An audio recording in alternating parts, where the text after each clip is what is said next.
Welcome, everyone. Please take your seats if you can. This is the start of the Monday, November 5th, 2018 Board of Selectmen's meeting. We're starting with an open session, which will be the information and listening session on the Main Street reconstruction project. A little bit of history. This will be, I believe, the third public outreach. Am I correct in that? Correct. Town manager, with respect to getting some information to folks and giving as many people as possible an opportunity to comment and either send emails or have a voice in the discussion. We have decided to have this meeting at a much bigger space because the prior space was not adequate for everyone to hear or to speak. And so the Board of Selectmen committed to adding another section of this discussion before town meeting started. The process will be, we're going to have folks come up to the mics. When if you'd like to speak, please raise your hand. I want to see if we can allow as many people an opportunity as we can. So we've slated about an hour and a half. I will ask if you can try not to repeat another point that's been made. Then we can get as many issues as possible out there. I'd like to have, if you can, keep it to 5 minutes. I know that some folks might want to speak a little bit longer, and you can ask for more than the 5 minutes. I think the 5 minutes in the hour and a half, just counting roughly the amount of people we have here, will give as many people as possible an opportunity. Is there any other introduction, Town Manager?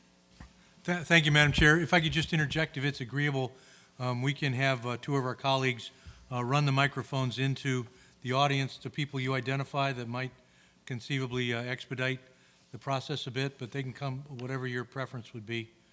We can play it by ear and see what unfolds. That's great. We have had a couple of points of information, as I mentioned, but just in case it's anyone's first time here, I just want to see if Mr. Jack will give a bit of an intro before we start hearing the comments.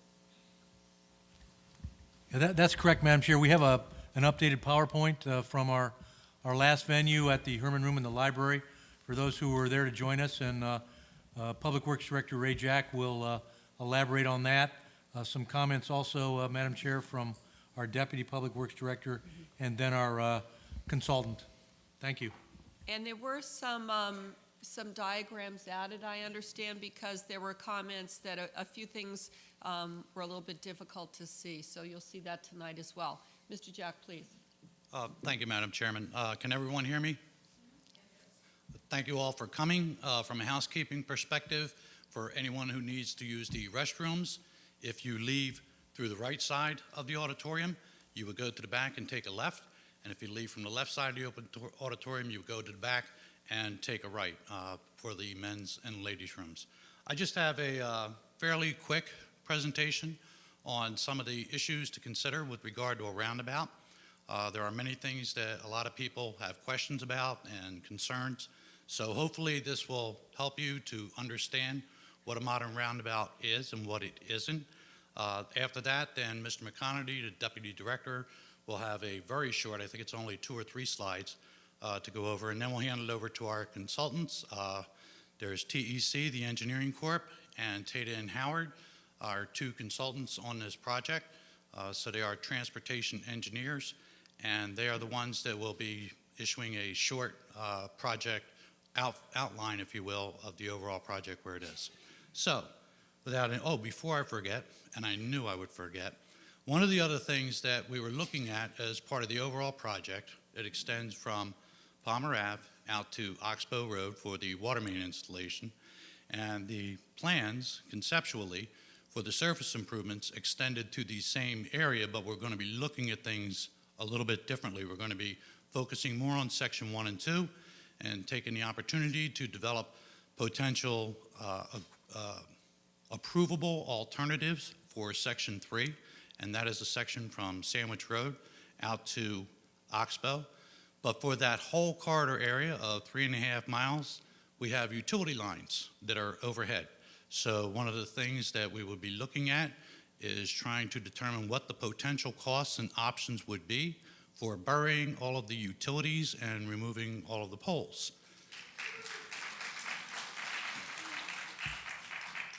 However, that's the good news. The bad news is I'm here tonight to give you the potential price tag for what that may entail. It's a 3.5 mile stretch, and the cost has been broken down, preliminary costs have been broken down into two components. Section 1 and 2, which is from Palmer Ave to the school administration building, and then Section 3, which is from the school administration building to Oxbow. So for the first two sections, the estimated possible cost is up to $24 million. Then it's $10 million for the section that would be from Sandwich Road out to Oxbow. There are multiple utilities on those lines and on those poles, so they would require underground conduit installations along with manholes, crossings for each of the service connections, and then each of the service connections for every building along that route would have to be underground up to the building. It's a fairly substantial cost for that. There are over 53 transformers on those poles, both single phase and three phase, that would have to be converted to above ground transformers, so they would just be a different style that would be pad mounted on the ground. There are at least, I think, 60 crossings that would have to be facilitated for the power lines, as well as 12 fusible devices that would have to be accommodated. So it's a very significant project, and there would be possibly a couple options for funding it, that if the town funded it directly would be one option, and another potential option, and this would have to be explored further, that there may be the opportunity to have that placed on the utility bills for the entire town over a period of time. That would have to be investigated as to how that would work and what that would entail. But just for your information, there is no commitment to do that at this point. It is just something that we are looking at as far as the overall project goes. So for roundabouts, just a little bit about some of the safety aspects and to provide you with a bit more information. What a modern roundabout is not, and it does get confusing. The terms are all out there. You have a roundabout, you have a rotary, you have a traffic circle, and generally speaking, they all have a negative connotation. But traffic circles are usually very large. They're reserved for the larger cities and larger areas, arterial areas, so they're usually massive, have multiple intersections. They're so big that they usually have to have some type of traffic control device, even within the rotary, in order to be able to facilitate traffic. Then rotaries themselves are much larger than your conventional roundabout. They have a higher approach speed and higher speeds within the rotary itself, which are generally 30 and above as far as speeds go. But a roundabout is much smaller and considered on a community level. Cool. So this is the technical definition of what a modern roundabout is: a circular intersection in which traffic flows counterclockwise around the center island, and that counterclockwise movement is true for rotaries, roundabouts, as well as circles. The entering traffic always has to yield, and the approaches are channelized to deflect traffic into a proper entry path and designed to slow the speed of vehicles. This is probably one of the most important attributes of a roundabout as opposed to a rotary or a traffic circle. It is the slow entrance speed and the slow speed within the device itself. So here we're looking at approach speeds and entry speeds that are 15 to 20 miles an hour. Right now, the speed at that location at Falmouth Heights Road is 35 miles an hour, and typically the cars do go 35 or above when they're going through that area. And I'll be talking a little bit more about that speed aspect later. Some of the features that I'll be going over, and I won't belabor it here, it's a yield control type of device versus a signalized control. Circulatory roadway that goes in a counterclockwise direction, has a central island and splitter islands. I'll be explaining those. Pedestrian access is generally better than a conventional intersection. Landscaping, and there's a couple different reasons for landscaping. One is the aesthetics, the other one is that it warns a driver that there is actually something in front of them. Truck aprons, which facilitate larger vehicles such as tractor trailers, and the signing and marking. So it's a circulatory roadway. Movement is counterclockwise, and this last item is actually very important. You only turn to the right going in, and you only turn to the right going out. There are no left turns associated with a roundabout. That'll become important when I get to another slide that indicates what kind of accidents occur at intersections and what some of the worst accidents are associated with. Splitter islands and central islands. The splitter islands will separate, deflect, and slow the traffic down, and they also provide safe pedestrian crossings. So a good example is the picture on the left. And here you can see that on the approach where the maroon tactile marker is for those who are visually impaired, and then the ladder bar crossing, that's only half of the total crossing. You can see on the top side of that where you have a refuge for the pedestrian, and then the second part of the crossing is just above that. So this splits a conventional roadway basically into two pieces and allows for a pedestrian refuge in the middle of that. For your typical pedestrian, it's not that important, but for someone in a wheelchair and or someone who is visually impaired, it becomes much more important. This is indicative of what we would have if we put a rotary at Falmouth Heights Road. These are what the pedestrian crossings would actually look like. Then the central island, which is shown on the bottom right photograph, can be landscaped very attractively. It depends on how the town wants to proceed. But the central island's primary purpose is to be able to be a visual cue to drivers to let them know that there is a rotary ahead of them, as well as to provide the central mechanism for the turning movement of the vehicles. Both of these photos are typical of what would be at Falmouth Heights Road if a rotary were installed, because on this picture of this rotary, it's a three-legged rotary, which is what Falmouth Heights is, and most rotaries or roundabouts are four-legged.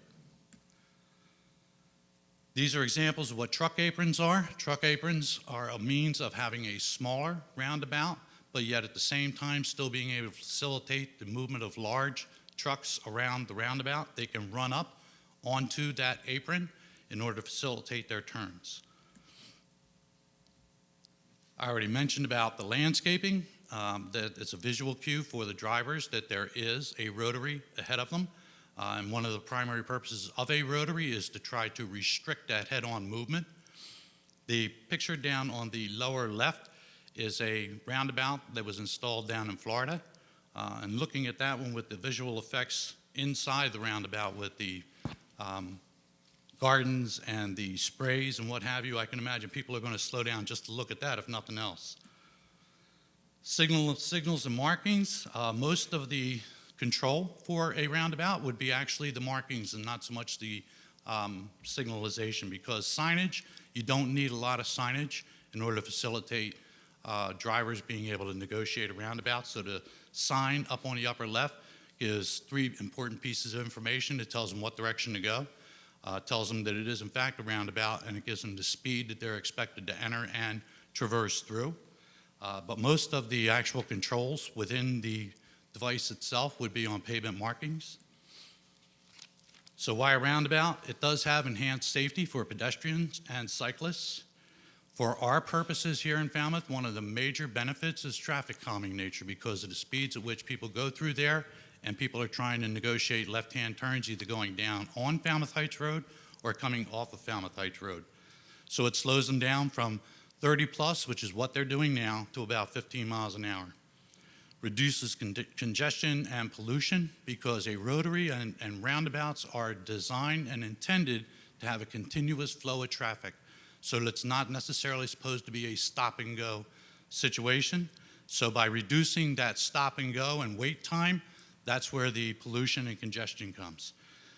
Level of service is how long a vehicle has to wait before they can proceed through an intersection. So on your typical intersection that's signalized, you're usually going to have a minimum of 10 seconds. And depending on what type of signal it is or what type of configuration it is, could be up to 80 seconds or more. And I know that here in Falmouth at the Jones Road light, we typically experience on peak times delays that are even longer than that. But a rotary or roundabout is designed for the continuous movement of vehicles through it. They're generally aesthetically pleasing. This particular roundabout would provide a U-turn for those people who are not familiar with the area and have already traversed the downtown area and then decided they passed where they wanted to go and need to be able to turn around. This is a safe way to do that.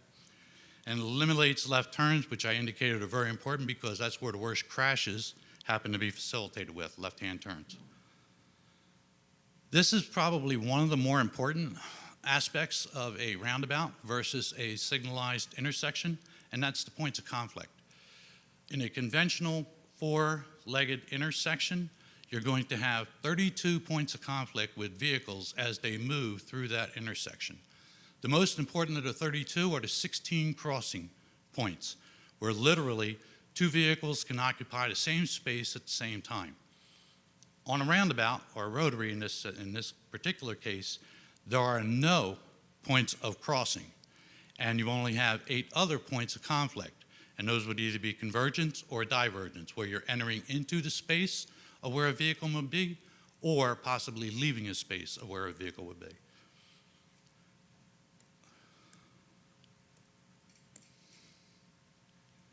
For vehicle and pedestrian conflict points, you have 16 conflict points on a four-way intersection compared to only 8 points of conflict on a roundabout and or a rotary. And I think what's even more important here, on any one of those points of conflict where you see the 3 blue dots on the four-way intersection, an individual who is crossing in that one lane of traffic has to be concerned about vehicles moving from 3 different directions. In a roundabout or a rotary concept, they only have to be concerned about vehicles moving from one direction at any given time. On a four-leg intersection, angle crashes and left turn dominate, which are the most severe and significant crashes, which result in fatalities and or significant injuries. So as you can see here, 63% of all fatal crashes are attributed to just these 2 types of vehicle collisions, left turn and angle crashes. The angle crash on that drawing doesn't seem as significant as it really should be, but that is because that's your proverbial T-bone collision, where one vehicle is moving relatively fast and the other vehicle is moving relatively slow. So those particular types of crashes usually have a very high injury rate. Roundabouts, the typical type of accident that could occur would be a side swipe, and that side swipe would occur at a slower speed and be much less severe as far as any injuries and or damage would be. The FHWA is the Federal Highway Administration have done extensive studies into this, and if you were to just take a 2-way stop intersection and convert it to a roundabout, it reduces all crashes by 44%. In a rural area, the fatal and injury types of crashes are reduced by 87%, and in an urban area, they're reduced by 78%. Those are significant reductions in the most serious types of crashes, and those are for 1- and 2-lane roundabouts. It can reduce congestion and pollution, and it's efficient during peak and off-peak. One of the next slides that I would show, as a matter of fact, I have it on this slide here at the bottom, where it says LOS from C in the morning peak and E, the afternoon peak, to an A. LOS is the level of service. That is that queuing time, how long a person has to wait when they approach an intersection in order to be able to proceed. Right now, based on the studies that have been done at this particular intersection, the levels of service are C in the morning for the morning peak and E, which is bad, in the afternoon for the afternoon peak. Levels of service run from A to F. So F is the absolute worst. That means that you're running either 50 to 80 seconds or more as far as that delay goes.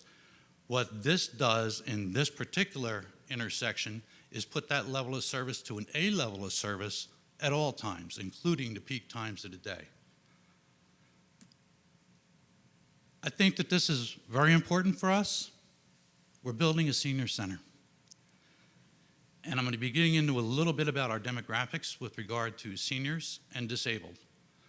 If you walk Main Street as opposed to drive Main Street.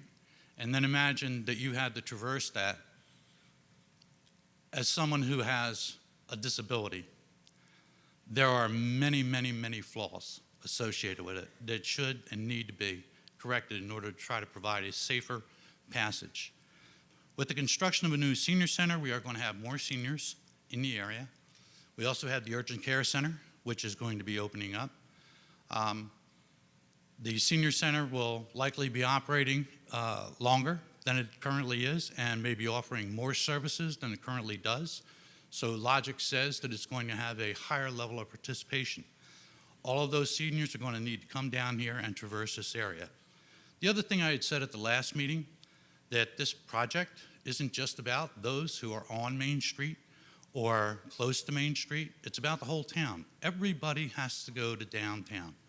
It's where all of our facilities are. It's where the police department is, town hall, fire department, Stop and Shop, Shaw's, the malls, all the other businesses, the urgent care center, the senior center, the rec center. Everything is in the downtown area, so everybody sooner or later needs to go there. So for older drivers, there's generally experience a narrowing of the visual field, and that means they have diminished peripheral sight, restricting the area of visual attention, and that means the peripheral ability to recognize conflicts. And in an intersection, as you've already seen, there are significantly more points of conflict to have to be concerned about than there are with a roundabout. Decreased motion sensitivity, that means their ability to estimate speed and distances. That's even more important when you're in an intersection, to be able to try to navigate the intersection properly versus a roundabout, which is relatively simple. Decline in selective attention, that's diminished focus on critical information, but in a roundabout, there is less critical information to focus on because the vehicles that you have to be concerned with are coming from one direction only, to your left. And it's a single lane roundabout, so it's one vehicle at a time. Decline in divided attention, that's the ability to be able to perform simultaneous tasks or process information simultaneously. Decline in the perception reaction time, and this is important. That's our ability to perceive, evaluate, select, and execute an appropriate response to whatever condition they are faced with out on the road. And then loss of flexibility, this is more physical than anything else because this is their ability to be able to move their head back and forth rapidly in order to assess traffic situations. But the bottom line to this is that there are many points of conflict in the conventional intersection, and it gets more difficult as a person ages to properly be able to safely navigate that. I don't know why I keep hitting that button. So for all drivers and safety, these are just a comparison between a conventional intersection and a roundabout, but the roundabout has lower speeds. As I indicated, we'll be talking about 15 miles an hour traversing a roundabout. Situation changes more slowly and it allows for a better perception reaction time from everyone. Lower energy crash rates, and that's usually due to the lower speed. Has a more forgiving environment. Lower severity of crashes also due to a lower speed and predominantly because you don't have the angle turns or the left turns to be concerned with. It's easier to judge the gaps because there's only one direction the traffic is coming from, and it requires a narrower visual scan to be able to assess all of the conflicts. These are our demographics, all right? The information is from the Cape Cod Commission for 2018, and the MOD stands for the Massachusetts Office of Disability. So we have 31,576 year-round residents, and our senior population of 65 and over is 30%. So 1 out of 3 people fits into that category. From the disability population, and I think this is relatively significant, that we have a 13.9% of our population falls into this category. That's 4,319 people with an identified disability in Falmouth alone. As far as these subgroups, you have about 1,300 that fit in these categories. 734 have an ambulatory issue, which is generally going to be a mobility issue requiring a wheelchair or other device. Vision impaired, 213. Hearing impaired, 368. Any and all of those people, and keep in mind there are 1,300 of them, would have a very difficult time in the downtown in its present configuration along that whole corridor area. So some of the special considerations that we're trying to take into account are for pedestrians, for the disabled, and specifically visually impaired, and bicyclists as well. These two photos are significant. Many people believe that dogs are colorblind. They are not, but they see color differently than we do, and they don't react to color the way we do. One of the reasons that we changed how we mark our crosswalks in Falmouth is because for that dog, the color is irrelevant. What a dog is trained to understand, a service dog, is contrast. Contrast like black and white contrast, and geographic markings such as those ladder bars and or horizontal lines that go across the crosswalk. Dogs are trained to go to those in order to assist their owner. On the right, you see the other dog is also trained to be able to push the button at a pedestrian crossing type of light. These are the types of signalized devices that we're also looking to bring into play here. Oh, I did want to go back real quick. At the bottom, the pedestrian versus vehicle fatality rate, because I've already provided a fair amount of emphasis on speed and the reduction of speed. Intersections and pedestrians don't go well together. And the higher the speed through that intersection, the more likely that the injury is going to be either significant or fatal. So these are just some of the statistics that show at 45 miles an hour, the likelihood that a person is going to have a fatal encounter with a vehicle is at 85%. At only 20 miles an hour, it dramatically reduces by 4 to 15%. That is a significant reduction based on speed alone. Rotaries are generally required because it doesn't require to stop and start of vehicles. They traverse through the intersection slowly. They're highly functional because they keep the traffic moving. Can be aesthetically pleasing. How much so is up to the community itself. This is based on studies by the National Cooperative Highway Research Program, who have evaluated the installation of rotaries nationwide. And what's important here, it's a little difficult to follow the bars along the top, but down at the bottom, we have these little areas here where it shows 65% before rotaries installed has a very negative or a negative public opinion. After a rotary and or roundabout is installed, that shifts over to a 70% positive rating. So it tends to show just how misunderstood roundabouts can be. Mr. Jack, that's a very important statistic. I'm just mindful of our time. I'm almost done. This is a roundabout up in Braintree. This one is out in Minnesota. It would have been more appropriate if I gave this presentation last week. And this is the last one. I know you're asking, well, what does this have to do with this presentation? The answer is nothing. However, it does have a lot to do with this week, which is going to be Veterans Day, as well as next month, which was Pearl Harbor Day. So in recognition of all of those who serve, both today and who have served before, in order that we have what we have and that we can be here this evening and have this discourse, I just wanted to give a very short 30-second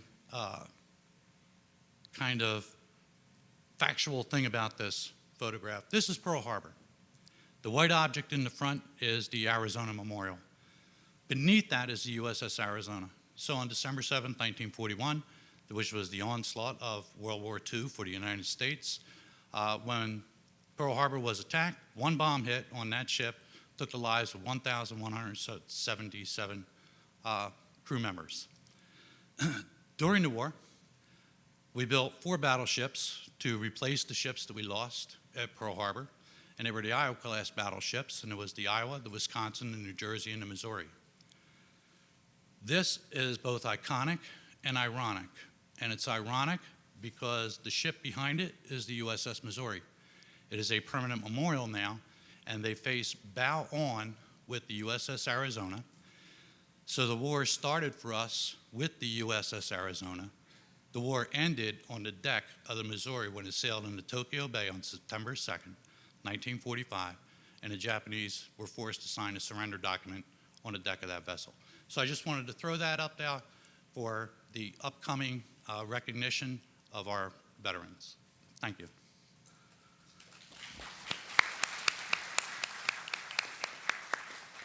Very important recognition. I think in the interest of time and really wanting to get to folks' comments, I'm going to ask Mr. McConaty and the engineers to hold their presentation until there's a question that comes up. And also, Peter, if you do have one or two slides that we haven't seen before, if you could just get right to those and we can start the comments.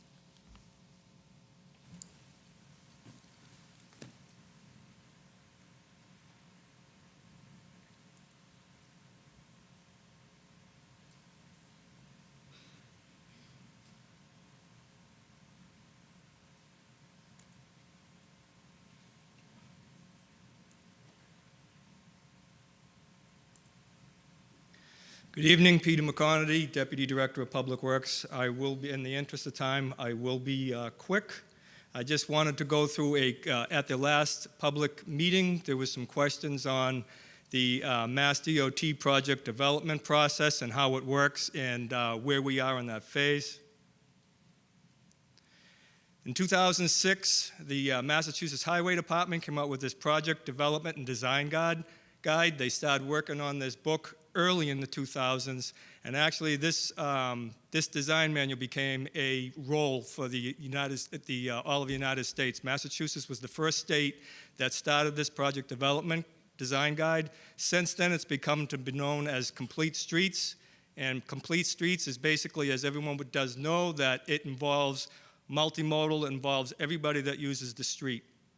Mass DOT requires that you go through all the processes and go and interview and go through committees, that you have everybody's input. So the entities that are involved, and what I'm going to be showing is a figure that was right out of the design book in the section 2. DOT, of course, they're the state agency. Cape Cod Commission, the regional planning agency, we have already had meetings with them, and we are looking to set up meetings that get set up to put on their transportation plan. The town manager, the board of selectmen, the planning board, all local officials and the boards, they have been involved. The general public and interest groups, we've had them involved over the last couple of, actually 2 years ago, but this past year we've had the 3 public meetings. This is the 3rd. State and federal regulatory agencies, we haven't really delved into this one yet. We're still in the conceptual stage. Once the plans go into 25%, we will start be getting into the state and federal regulatory agencies and what's going to be required of the project. Consultants and design professionals that are grouped with DOT, you have to be basically a design consultant that's approved through the state. Our prime design consultant is Tater and Howard Consulting Engineers, and our transportation consultant is TEC. This is a figure that's out of an exhibit that's out of the project design manual. It's exhibit 2.1.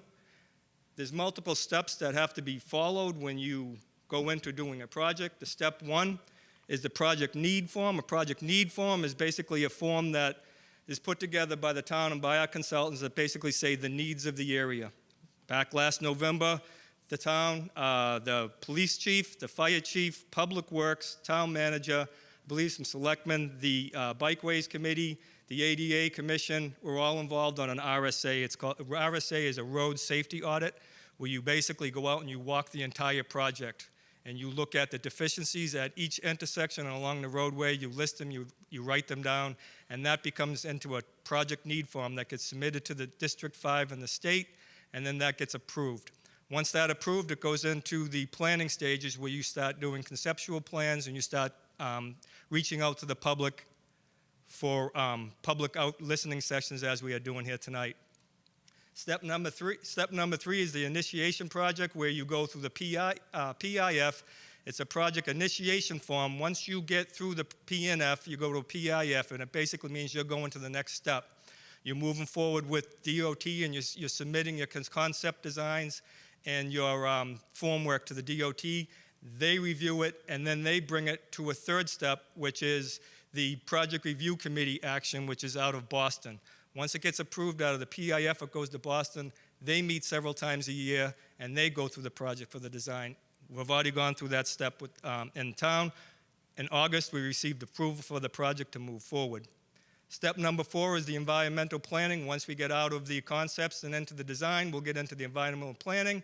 Then we'll get into the programming as far as funding. You get into procurement, you get into construction, and you get into project, basically project administration and project construction. Where we are at this point.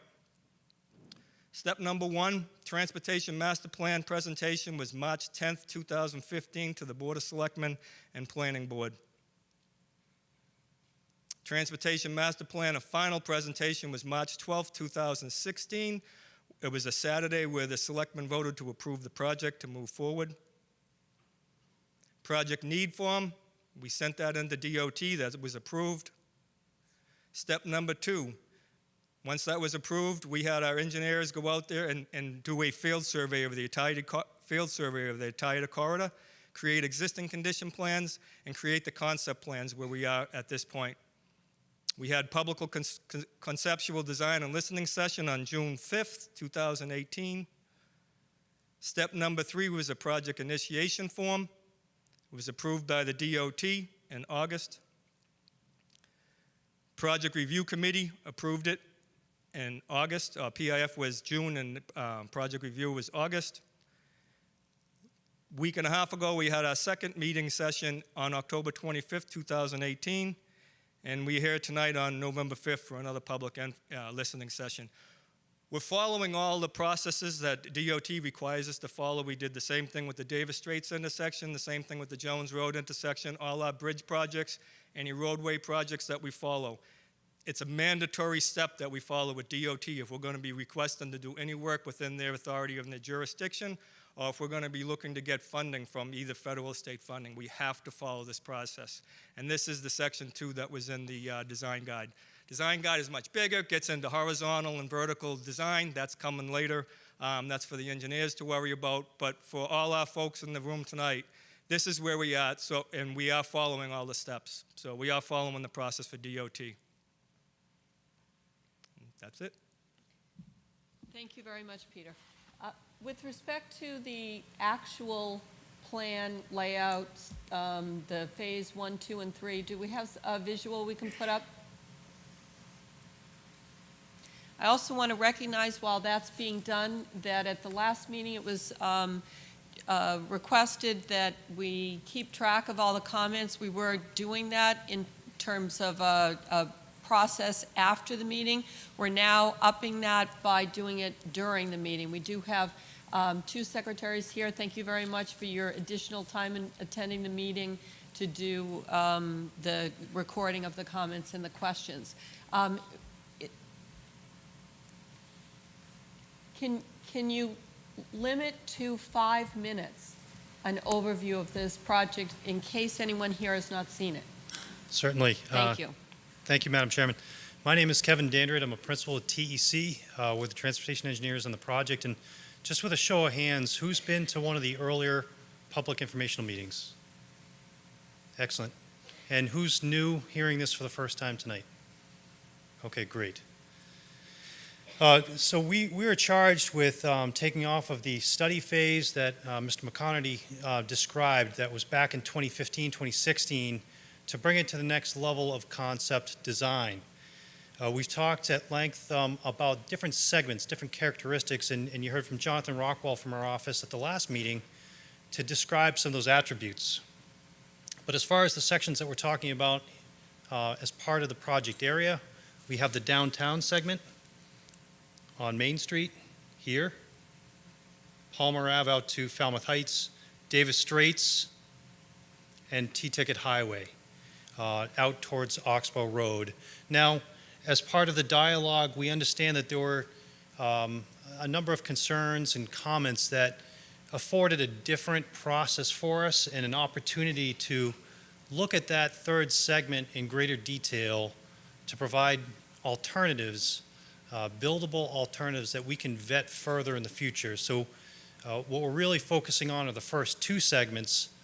That third section requires a little bit more due diligence so that we can make sure that there's a concept that's agreeable to not only the boards in town, but the general public.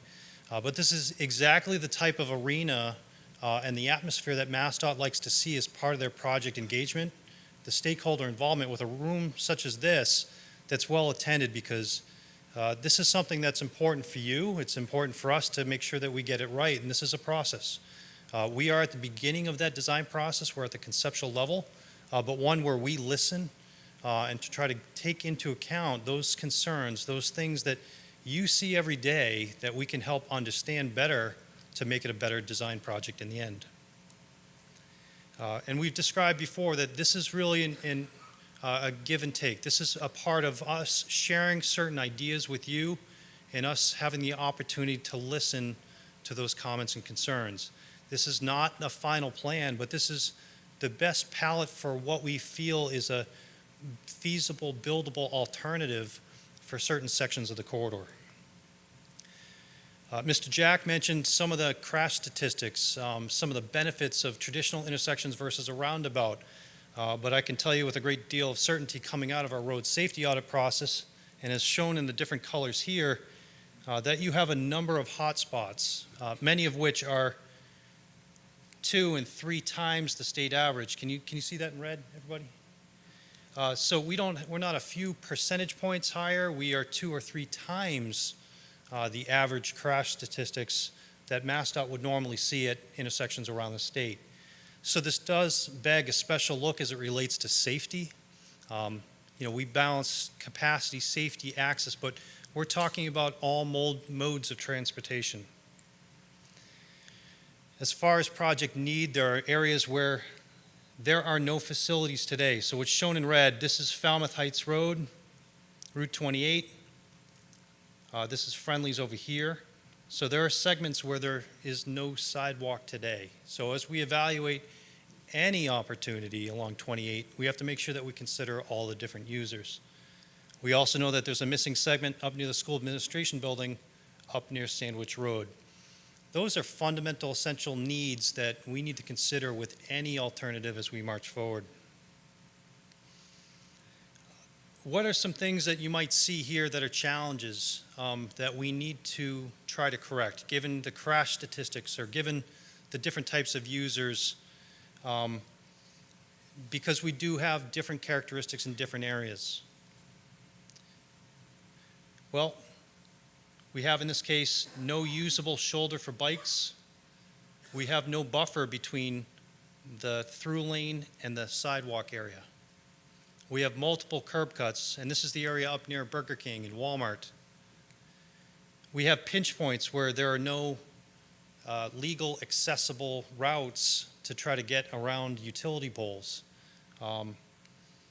There's a wheelchair user right here in this curb cuts. There's no sidewalk facility that goes into this site, but it's also not traversable. And part of what we do when we touch any roadway is we are required to meet Americans with Disabilities Act and the Architectural Access Board requirements for the state. And that's with any time we touch a sidewalk. We also know and have heard from you the concerns about flooding, where as we march forward in the design, there are things that we will be trying to correct, whether it's lifting portions of the roadway that may not affect an adjacent site, but can decrease the likelihood of having trapped impounded water on the roadway. Very quickly, as we march from the southern end of the corridor near Palmer through downtown, this first stretch here, we're primarily talking about ADA improvements. So where we have wheelchair ramps, where we have crosswalks, trying to make sure that those are compliant facilities, because that's the greatest amount of pedestrians that you as a town see, not only from your own users, but from visitors to Falmouth. So it's important that we improve and correct and update those facilities. Certain key traffic conflict points like Scranton Avenue, Mr. Jack mentioned that we have the senior center, and there's an opportunity to improve the safety characteristics where we have that aging population for access in and out of that facility, while also recognizing that that's already a busy intersection. As we head further to the northeast, and we get to the intersection with Falmouth Heights Road in 28. Mr. Jack described the great benefits of a roundabout. It's a great gateway measure into downtown with all the safety, capacity, and aesthetic improvements that he described.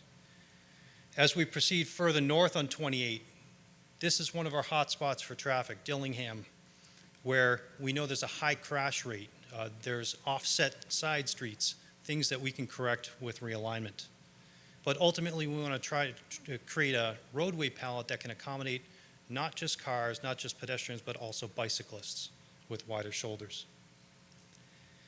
As we leapfrog over the intersection of Jones Road here, we pick up at the Stop and Shop driveway. This is another high crash corridor, and also one that needs improved bicycle accommodations. I described that other Google Maps Street View image where there's no shoulder. That's literally about 1 foot, when typically MassDOT requires 5 feet or greater for bicycle accommodations. I have some other blow-up images, but in general terms, just looking at some of the opportunities, the lack of pedestrian treatments. Here's a perspective drawing, and although some of the colors are a little bit more brilliant as they show up on the screen, looking at a landscape median, those deflection and refuge islands, as Mr. Jack described, where you can cross one lane at a time in a much more calm atmosphere with somebody that's going more like 15 miles an hour than 35 miles per hour. It changes the context, keeps people moving, but keeps them moving at a controlled rate.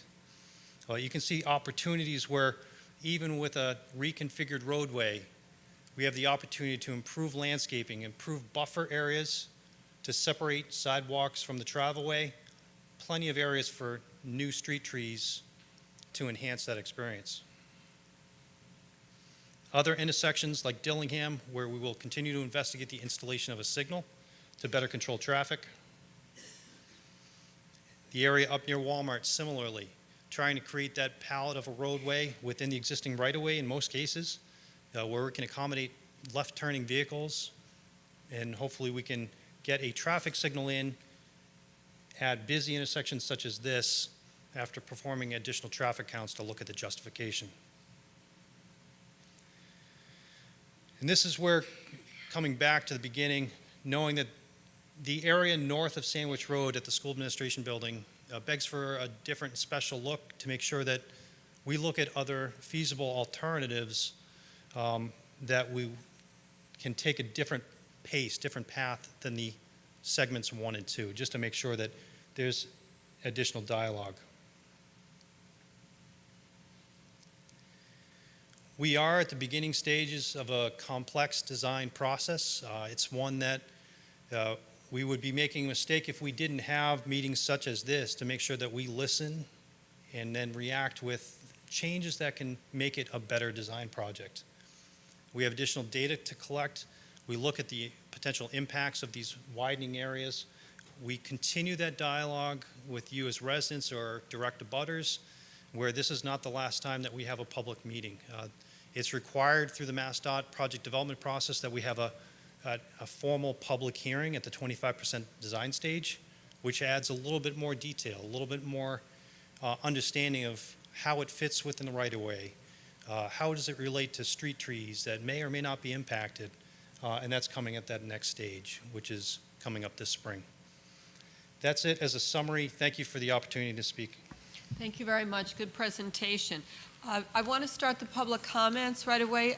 Jim Marshall, do you mind hopping up? I know you want to add to what we've already said. Are you ready to make your comments?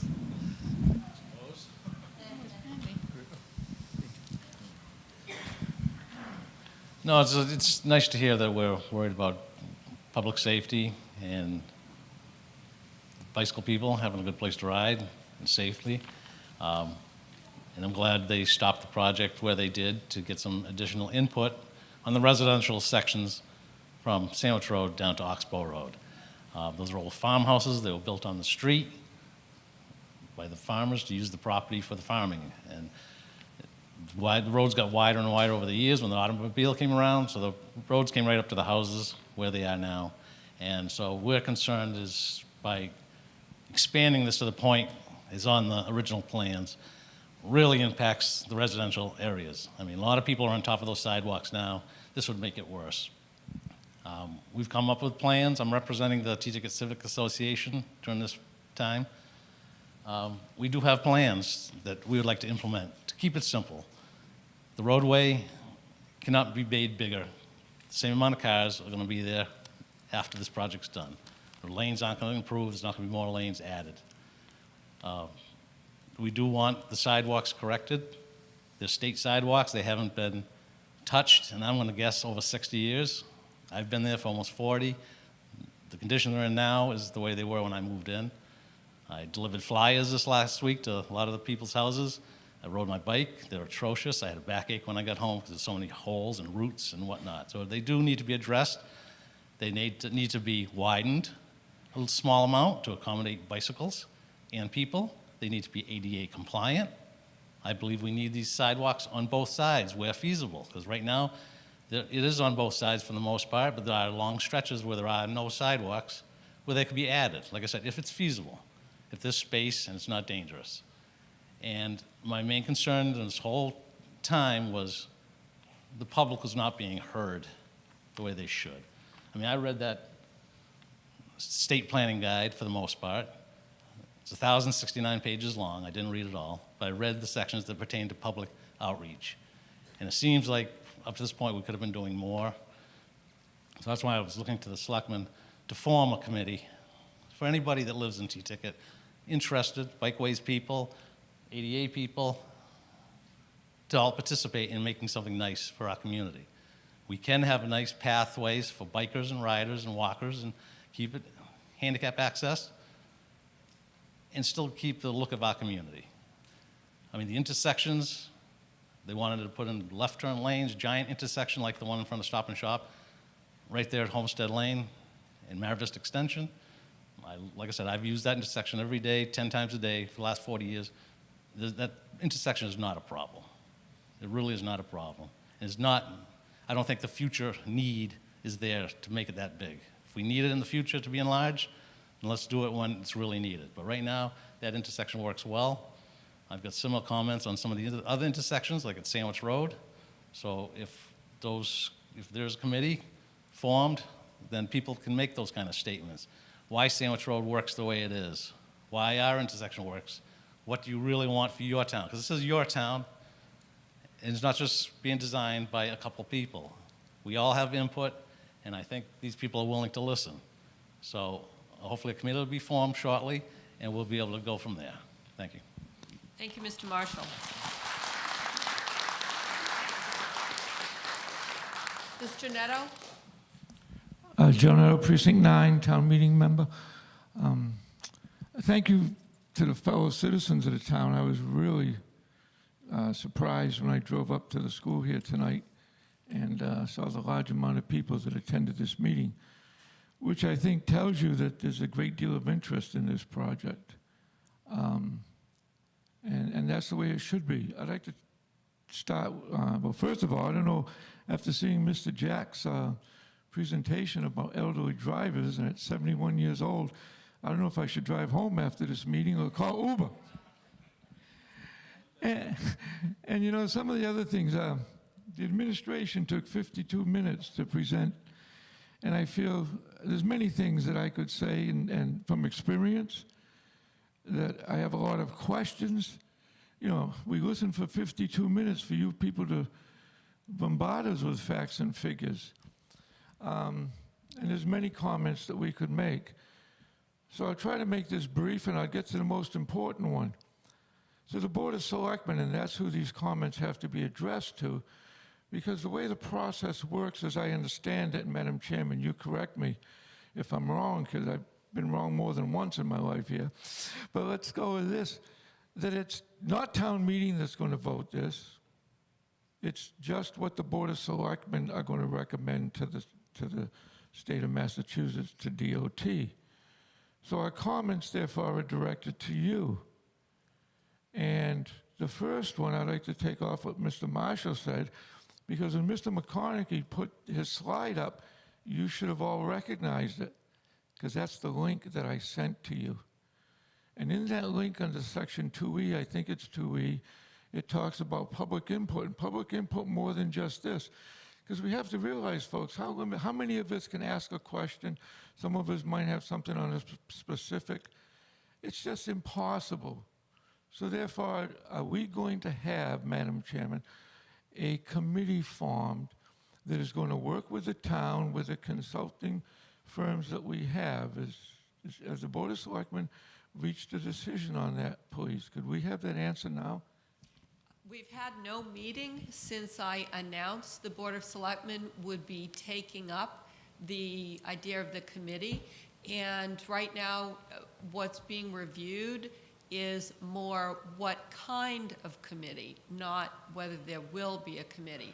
We just did get an opinion today from Town Council with respect to the two options. One, under the charter, authorizes the Board of Selectmen to appoint ad hoc committees, and it does require that in order for interested parties, such as someone who might be directly living on 28 at the construction site, we're looking at an option to allow those folks to participate appropriately under the conflict of interest rules as a Board of Selectmen committee. It would require the board to go through a technical process one by one, in which that person, if they were interested, would be have the qualification of a special municipal employee and allow that person to participate in the matter which affects its own public interest.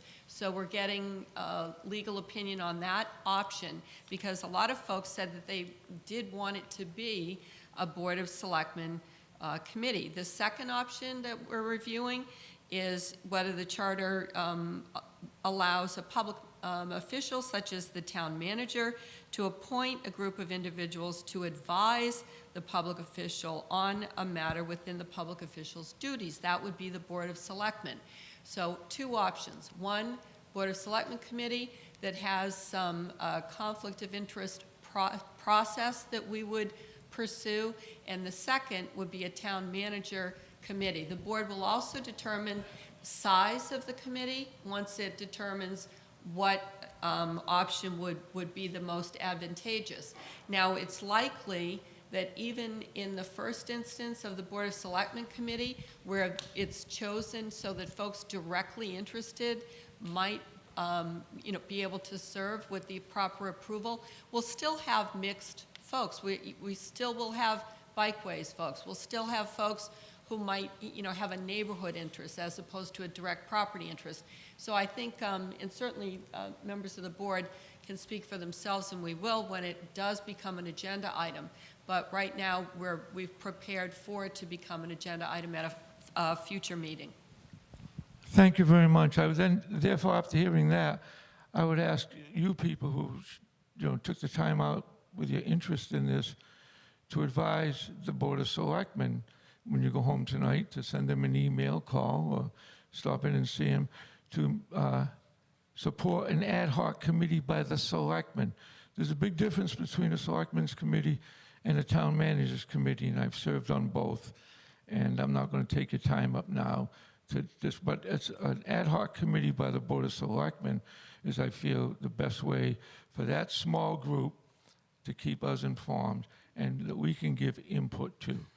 So with that, I just have a few, okay, that's the most important thing.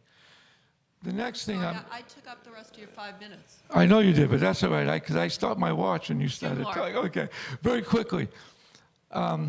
It's interesting, we see diagrams and statistics. By the way, one statistic, not everyone that Mr. Jack told you in the population of Falmouth lives in East Falmouth, therefore is going to go and use that road. So just want to remind you that I don't think, I see some folks here from North Falmouth, I don't think that's the way to get to Falmouth. Anyhow, statistics, if you look at, I'm very interested in the third section, which takes part of the school, Sandwich Road to Coonamessett River. or Oxbow as it's been presented.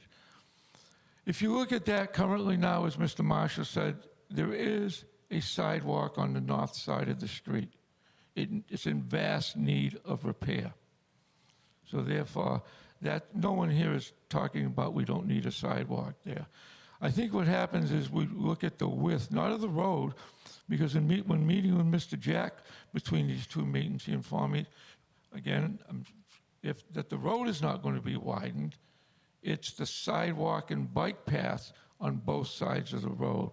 And that's where I think we have to look at, is that really necessary? Does that create, and I'll be quick here, does that create sometimes more problems? Everything looks nice when it's on paper, but we've all lived life long enough to realize there's a practical, and sometimes what's drawn up and what works are two different things. If you look at that area right now, there are 62 homes on that part of the highway. I've counted them. Off of that, and you have two housing developments, Falmouth Port, Cedar Meadows, and excuse me, I forgot Mr. Alves. You have three. You have T-Ticket Path, Marks Way. You have resident at Falmouth Port. You have two very big businesses that generate a lot of traffic. The Aubuchon Hardware on the south side, Falmouth Lumber on the north side. So with a proposed plan of two 5-foot sidewalks, 10 feet, two bike paths, a driver, tractor trailer going into the lumber yard, many pickups, many of us drive into Aubuchon's in East Falmouth, are now going to have to look across 11 more feet. And where are the curb cuts to define these? And how are all these vehicles going to get through there? So I think this is not a commercial area of town. It's a residential area. And we don't want to lose fact of those 62 homes that are there. Thank you very much. Thank you. Representative Vieira, please.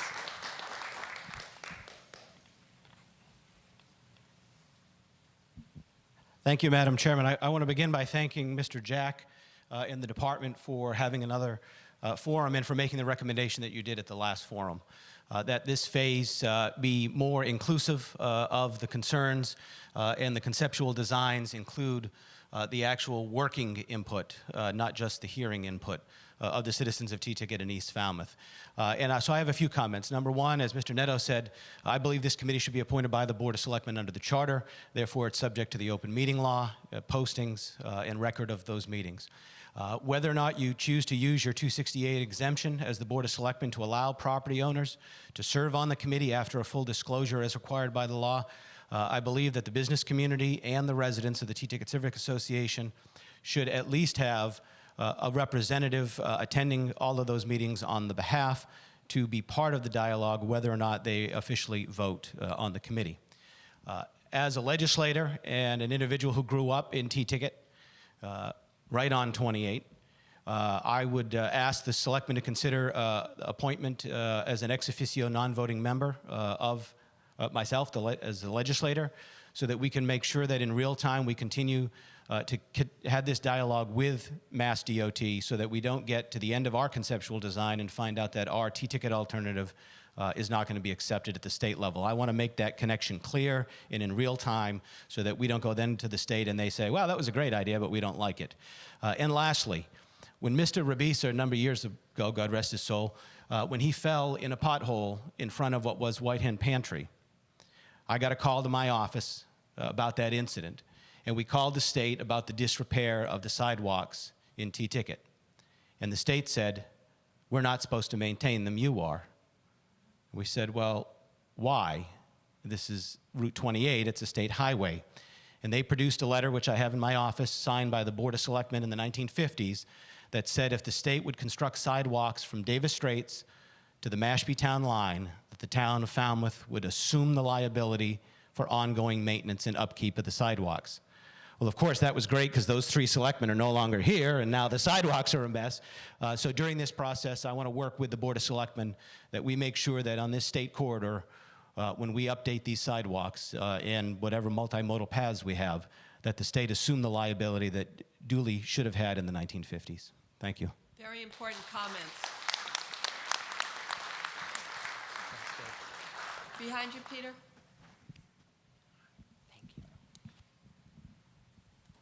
Hi, I'm looking for some clarification. I am a property affected by this project. Ma'am, just for the record, would you state your name? Oh, sure, Trudy Bruce, 331 T-Ticket Highway. Thank you. And I'm still, again, looking for some clarification. I came away from the last meeting with some new information, and I'm still looking to re-clarify that. I'm hearing a lot of Section 3, the residential section that begins at Sandwich Road and goes to Oxbow. However, at the last meeting, it appeared that Section 3 would go from the admin building driveways to Oxbow. So there's that small little snippet there between Sandwich Road and the admin building driveways. Now, in tonight's presentation, we've seen a lot of attention paid to the roundabout and to Dillingham and to in front of Burger King, but we haven't talked about the Sandwich Road intersection, which I understand is a sort of a major revamping that we're looking at. And I'm just wondering if we can take a step back from that, because we haven't really seen any detail of it, and see where that does affect, what did you say, 65 homes there or 62 homes? There are 3 homes there that are going to be affected at the very least by that intersection. So I'm wondering, do we find out what specifically that is before we get to that 25% design stage this spring? Can we talk about it? Can we see a lot more detail on that? Can we have input from committees or whatever to really look at that? And also, I didn't hear any talk about changing the speed limits through any of these areas. We're talking about how a roundabout will slow traffic. How about a speed limit sign that is enforced? You know, the same thing if you're heading toward Mashpee, as soon as people get to that white hen, they gun it and they go. And that whole first stretch of the residential section is very unsafe as a result. So I haven't heard any talk about anything with new speed limits being enforced or being presented in that stretch either. So just a couple of... Thank you. So with respect to the comments, they're recorded and those will be considered. But if, Mr. Jack, if you wouldn't mind just clarifying what we're defining as the end of Section 2.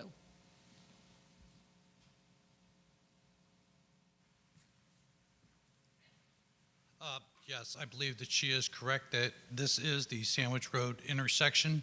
And on the southern portion here, you can see there are 1, 2, 3.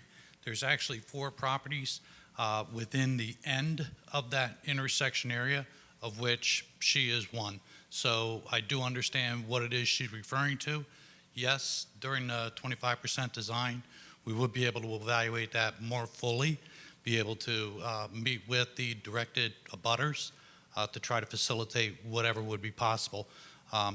This is kind of a remnant, if you will, of the full design, meaning this was intended to carry this concept throughout the next phase of the corridor. If the next phase changes, then it would certainly change a portion of this. But we would be able to look at that. Thank you, Mr. Jack. Next comment or question, just raise your hand, please. Is there a mic on this? Oh, thank you. My name is Ray Willis, North Falmouth.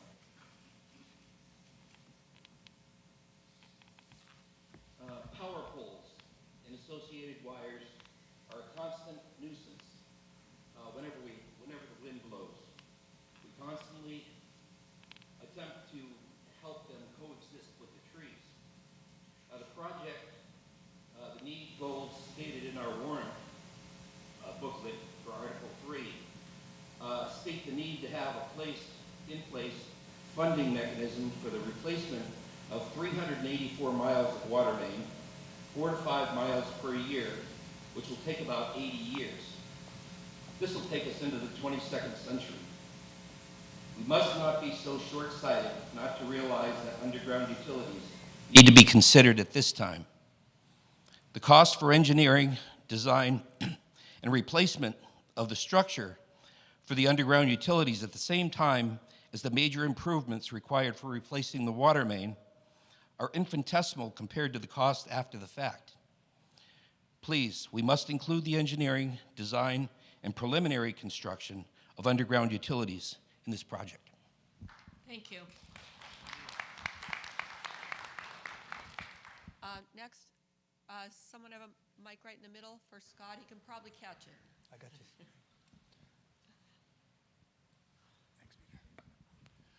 I'm Scott Lindell. I chair the Bikeways Committee in town.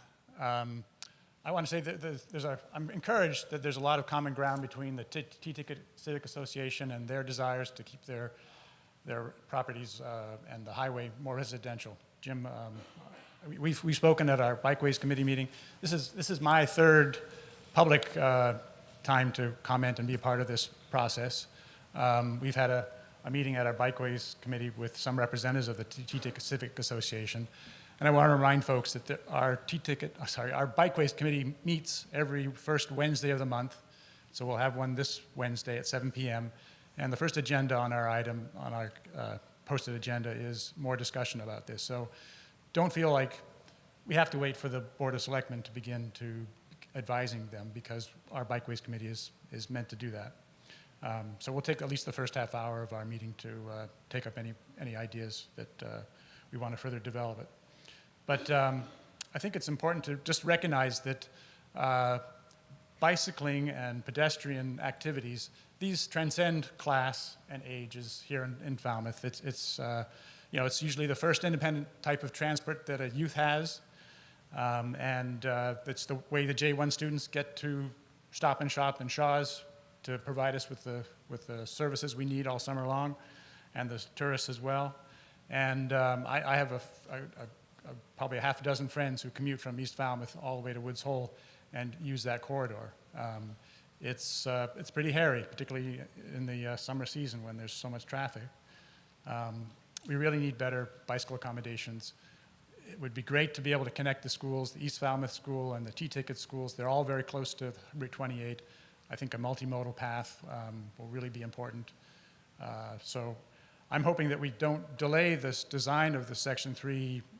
I think Ray Jack pointed out that we got a 2-year timeline, basically.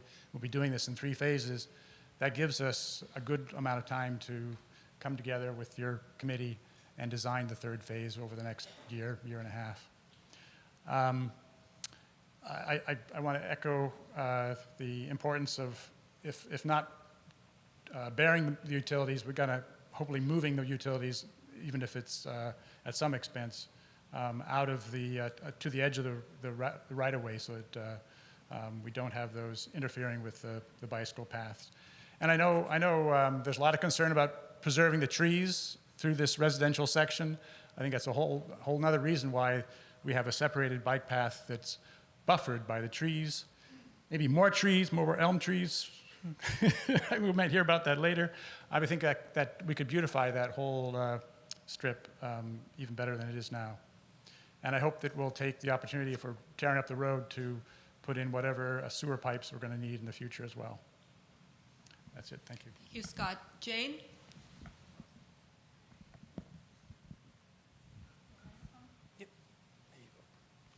Thank you very much, Madam Chair. To everybody who's here, I thank you for coming. This is my first public venue that I've spoken at in 2 years. And as people know me, I am Jane F. Perry, and I live in Hatchville. And as my White Cane notes, I am the visually impaired person that Mr. Jack talks about. I am the former Commission on Disabilities chairwoman, and I have been a transportation advocate since 1987, when I first found out that I could no longer drive. However, I still had to get around the town that I live in, and have lived here for 50 years and love living here, because where I grew up in Marion, I couldn't travel safely or even work having a disability. So we have a great town, and there are a lot of things that need to be fixed. And the selectmen need to listen to your cohort, Mr. Samuel Patterson, because he is very knowledgeable. Not only is he our newest representative to the Cape Cod Regional Transit Authority, which Selectman Moran, served on, and I was it before she was. And Mr. Patterson drove the Cape Cod Regional Transit buses for 3 years. And he, like myself, have been in the trenches and understand why we need affordable housing and why we need transportation. I served on the original Falmouth Transportation Management Commission for 10 years, and I was the vice chair for 4 years. So I'd like to clarify a couple of things that have been said here and that I have watched on TV.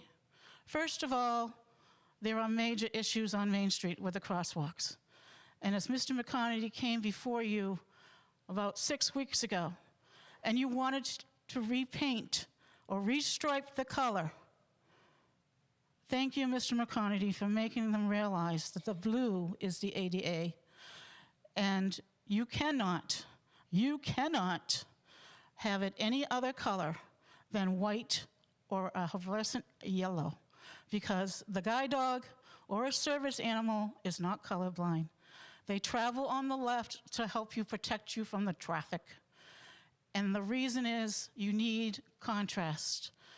Those funny little bumps you feel on the side of before you enter the crosswalk, those are called tactile warning strips. So someone who doesn't want to use a guide dog or can't afford to get a guide dog still has to use a white cane. And before you get a guide dog, you have to show that you have white cane orientation mobility skills, which I can tell you where there is every single crosswalk in this town, because a trained mobility instructor and I, from 1987 to probably about 1991, learned how to cross intersections. I was responsible, and I really don't usually tap myself on the back, but I was responsible for getting the T-ticket crosswalk light and also making sure it took 28 years to get the Jones Road intersection correct. And yes, there is a problem with the bike lane. And I went before the selectmen every month with my own plans and talked to George Calise, our former town engineer, and to Mr. Kent McCord, who was the Region 5 Mass Highway, who is now Department of Transportation. And we took many, many, many, many months, so we also had many hearings. And when we went to design phase after 2009, after Ms. McConaughey, the former assistant town planner, got the money for a feasibility study, we went to a 0% hearing, a 10% hearing, and a 25% hearing. And I also was the Davisville, which Mr. Netto was there. So he can attest that we had those meetings. And there was a lot of input. And that's what we need to do. I thank you all for coming here tonight, for giving your input. But we have to remember that this is our town. The 3 intersections that I fear are very dangerous is the one at Scranton Avenue. We're having a new proposed senior center. There's the recreation center. Across the street is going to be a brand new hotel and restaurant. And then we have the marina.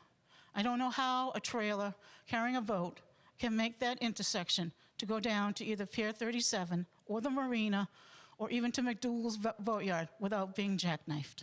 That's your time, Jane. Thank you very much.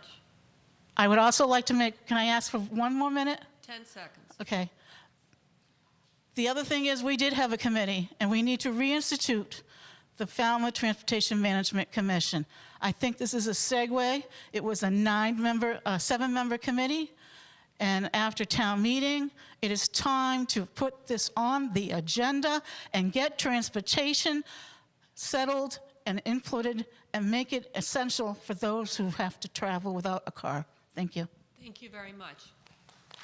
Oh, that's no applause for me. It's applause for all of you that are here. And please, please, please keep coming to these meetings and have more outreach. Thank you. Peter?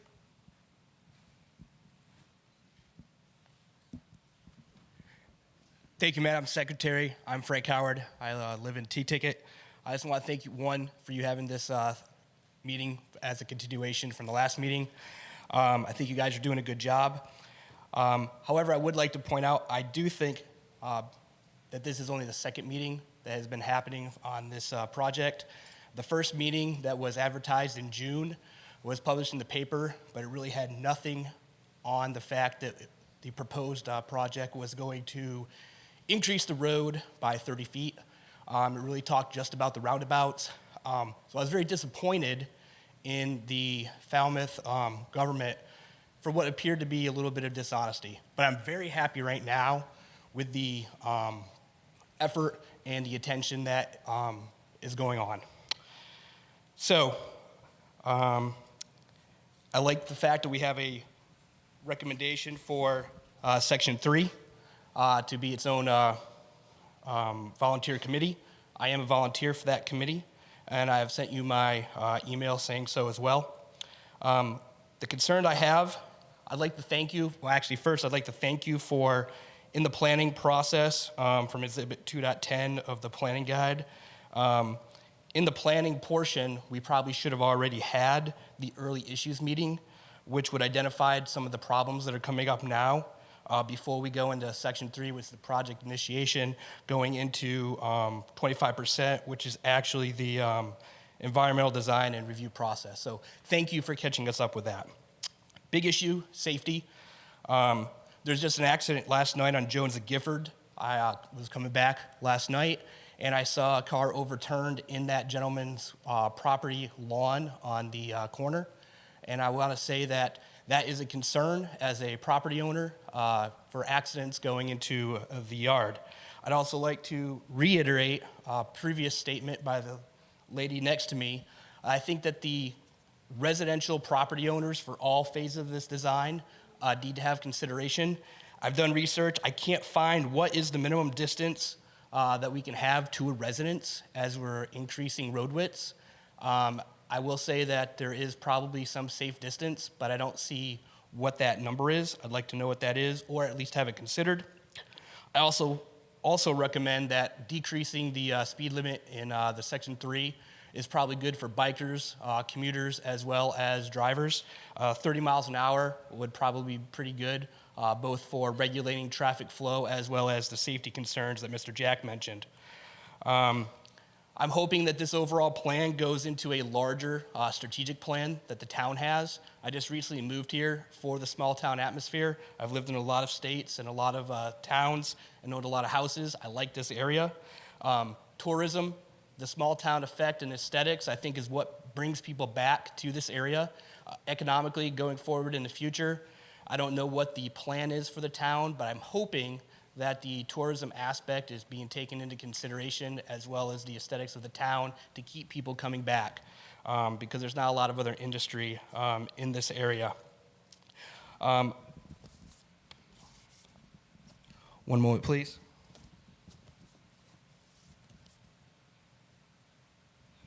And then I have a question on, I like roundabouts. I don't think they work everywhere, but I'm used to them just because I've lived in a bunch of places.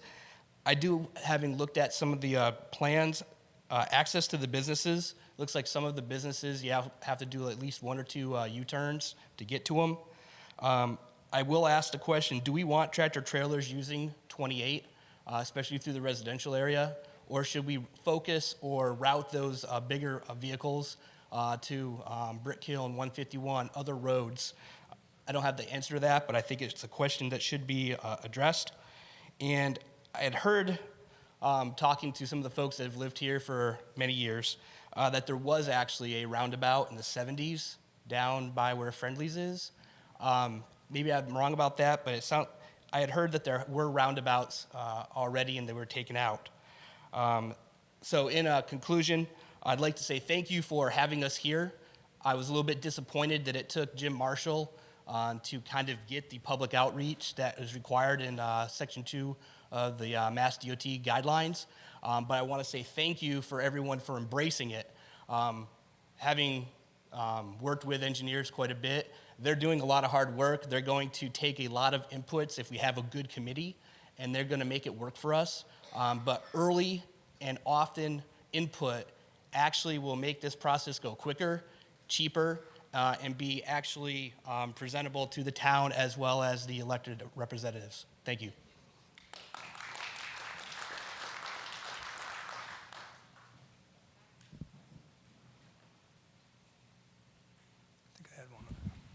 Good evening. My name is Mary Bishop, and I live on Trotting Park Road.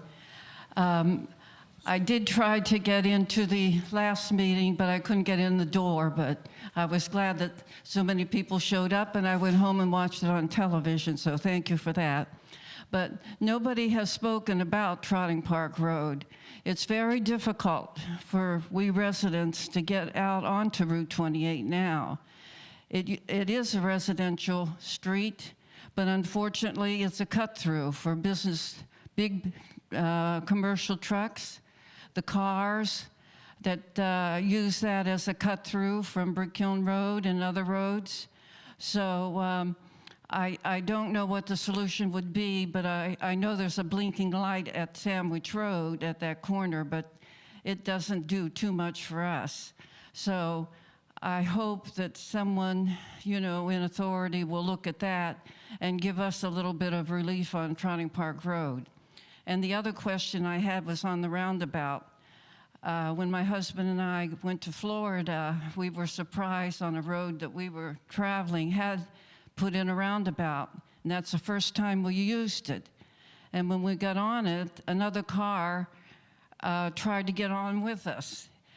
It's a one-way roundabout, I think. It's not two cars that can go on it at the same time. So we get pushed over because there's another car coming in there and they're not familiar with it, and neither were we. So I think if we're going to have a roundabout, you're going to have to do a lot of education for people. Thank you very much. Thank you, Mary. In the back, Jim, I don't know if you can grab, oh, you got it, great. Pamela Rothstein, Precinct 6 and Vice Chair of the Bikeways Committee. Thanks for holding another meeting about this important topic. I must say that there are a lot of positives about this ongoing dialogue. I am not a resident of T-Ticket, though I drive there, and I claim it as part of Falmouth, and we all should have a vested interest in it. I'm in West Falmouth. As a bicyclist, I want to say this. The Complete Streets process and our attempt to follow it simply points to an engagement, the type of engagement in pedestrian, bicycling, and vehicle intermingling that we have to engage in. Complete Streets is at the forefront of this because it is what we need. Those are the modes of transportation. They are all necessary. They all have equal status on the road. So I want to point out that this is not trying to find a happy medium to keep residential areas residential, to keep bicyclists, pedestrians, and cars all as safe as possible is what we are dealing with, no matter what project we're going to look at in this town. So based on that, I want to tell you that at our last Bikeways Committee, we had a very productive and civil and respectful conversation about this. There aren't easy answers, but we really sat down and talked about how to weigh the various considerations, and that's really what's necessary, no matter what project we undertake here. There probably will have to be concessions on all fronts, and nobody will get exactly what they want in terms of bicycles and pedestrians and sidewalk space and bike space. And I want to remind you too that there are various types of bicyclists in town. Some people who are fine going on that road, and other people who would never ride their bicycle on that road because it's way too scary.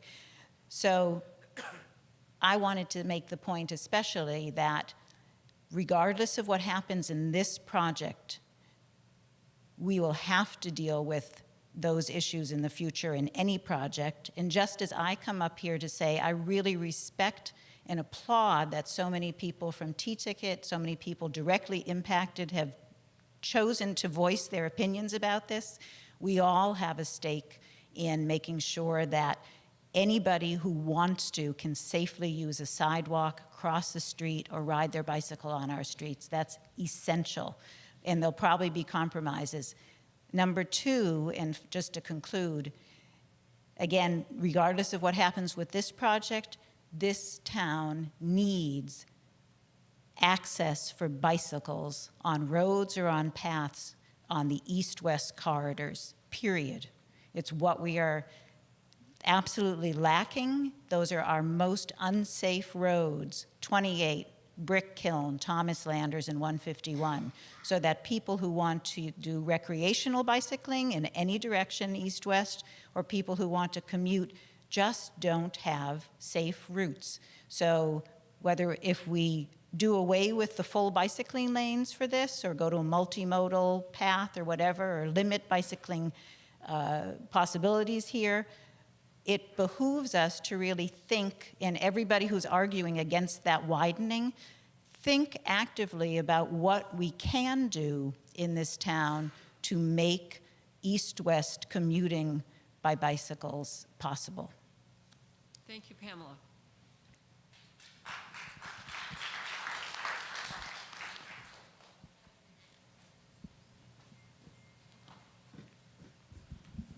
Pete Rose, T-Ticket Path. You're looking at this project here. When Ray started this was all so he could get state money to pay for a water pipe. He didn't do the state rules where he needed to get the input from the citizens when we did this project, and I'm asking the selectmen that with this entire road project, the cart has now been placed in front of the horse. This venue, where this is our third meeting, almost the entire first hour was a presentation on a rotary, on a slide screen. It's not enough. This isn't the way to go about doing a major project like this. That's all I got to say.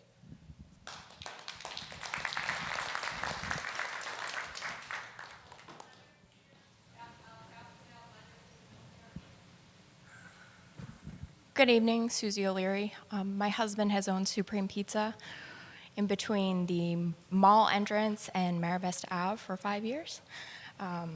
Now he owns the building there too. I guess we do. I have a couple of questions about properties that are particularly close to the project. We measure our distance to the sidewalk in inches, not feet. We have about 93 inches.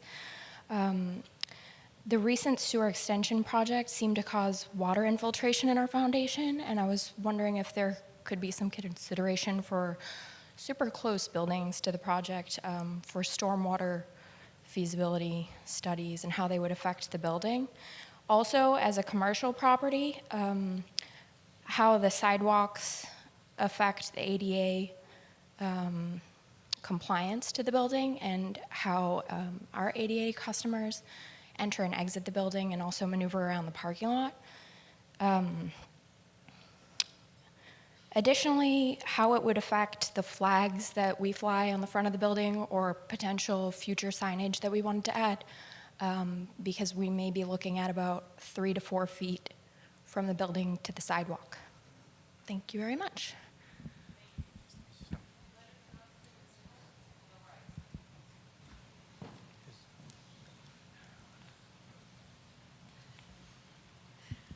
Leonard Johnson, North Falmouth, Precinct 5. And Joe, I drive on that road every day.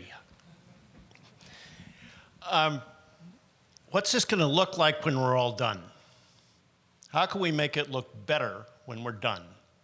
Now, there's a passing reference to aesthetics and to street trees, and that's what I'd like to talk about.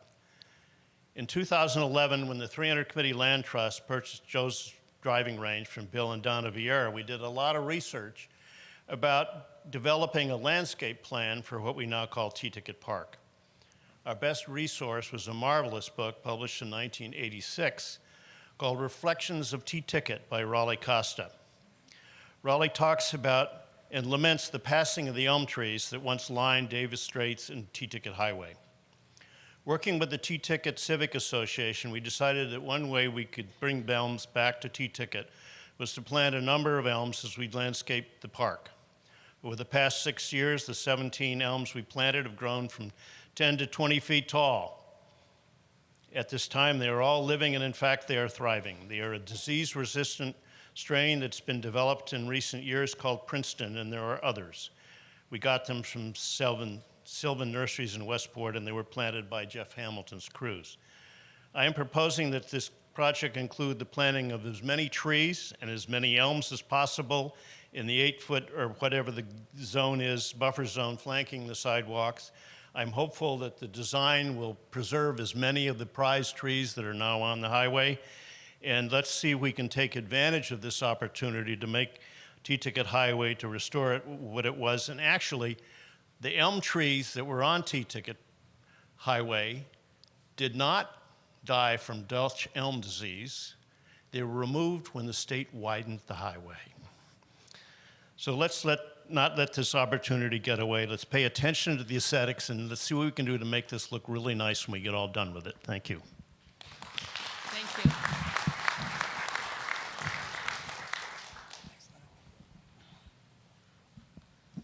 Getting up is the hard part. Barbara Gibson, East Falmouth, not T-Ticket. Just one critique of Mr. Jack's presentation. I know you did a lot of work on it. But where the proposed roundabout is not a 4-leg intersection. It's a 3-leg. That's the first thing. I have a problem with some of the information that you presented.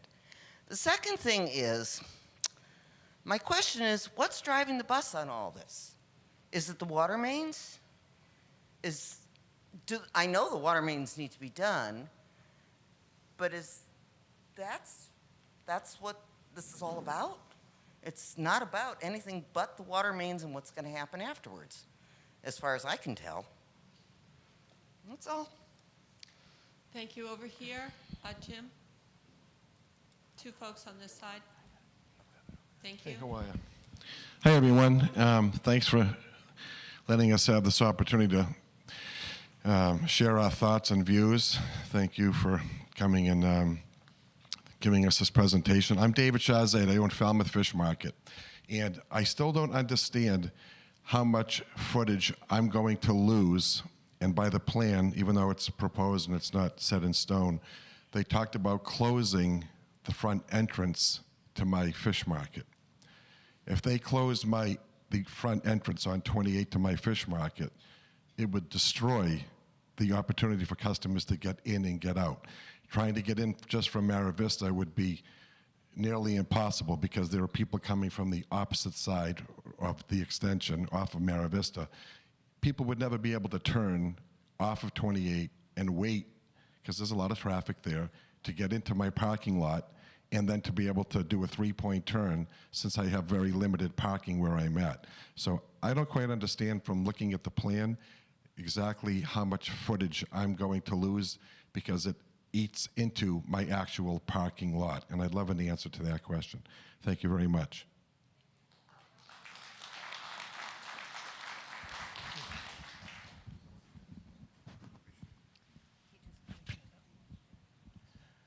Hello, my name's Tom Doran. I live in T-Ticket Highway. I just wanted to touch base on what Frank said. What is the actual distance from your front step to the sidewalk? What is safe? I did have a car go through my house already. Took out the front door, took out my son's wall while he was home.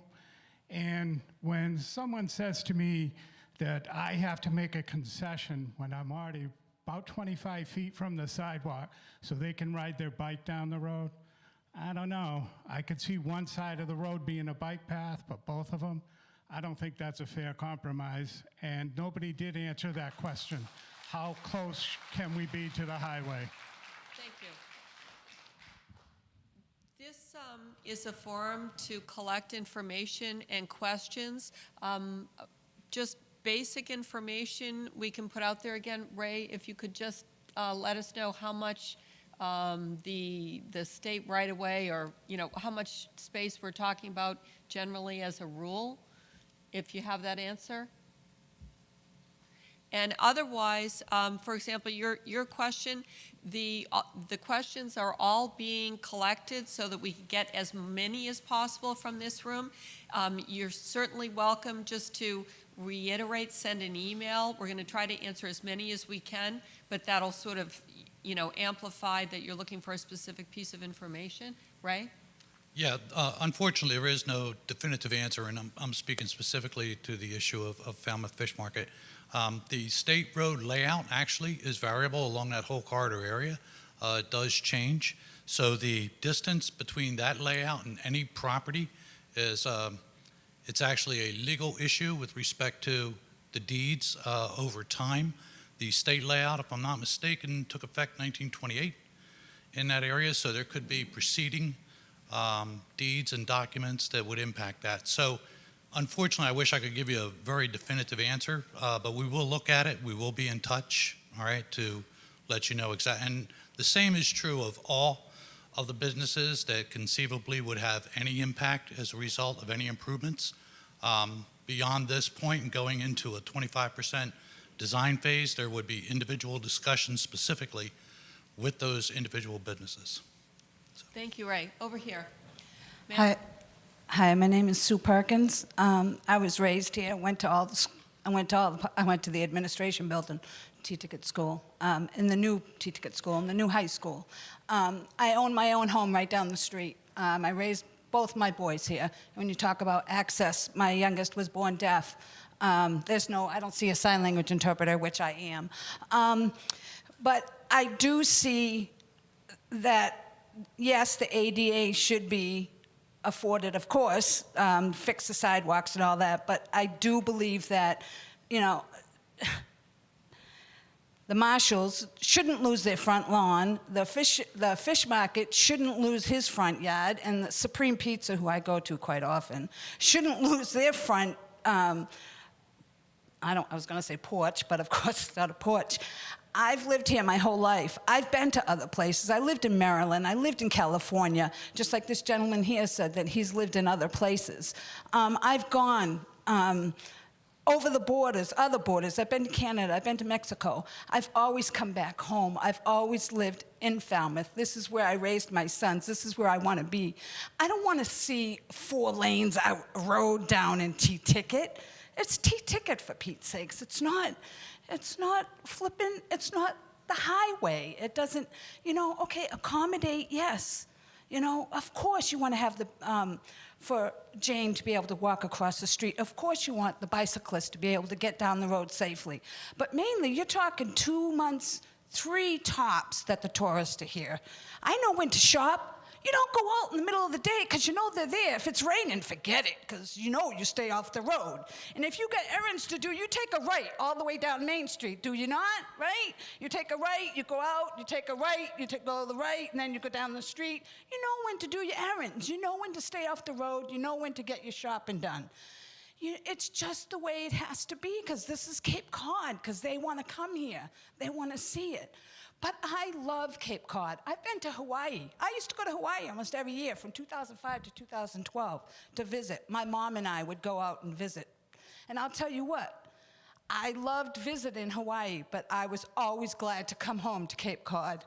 And I love Falmouth. And I worked for Falmouth.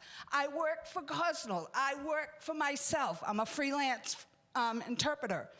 I worked 3 different jobs. I own my own home that I'm still paying for, and if you keep taxing me, I'm not going to be able to afford that home. I'm not. I understand that this stuff has to be done, but I'm a single woman. I've raised my 2 kids, and I just don't know what I'm going to do. My mortgage just went up again because of the last tax of whatever you guys raised taxes for. And I love this place. I love where I want. And you know what? I got to tell you, I'm also a bus aide. And every morning, I praise that I get to ride along down Falmouth Heights and see that. And we get to watch the sunrise every morning. And I go by the bike path, and we drop kids. And this is what I love about Falmouth. And this is what we want to keep for families, and we want to keep it friendly, yes, for the tourists, and you want it safe for everybody that lives here, anybody, including my son that's deaf, including Jane who walks with her cane, or I know Kevin who lives uptown who has a dog. Yes, but we have to think of everybody, and you can't just wipe out the trees and wipe out the sidewalks and make 2 on each side, and you just can't do that so that you're taking people's homes from them. You just can't do that. Isn't Falmouth nice? I hope so. Thank you very much.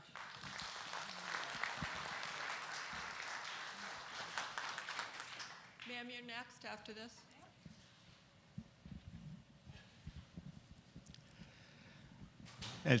John Alves from T-Ticket Highway.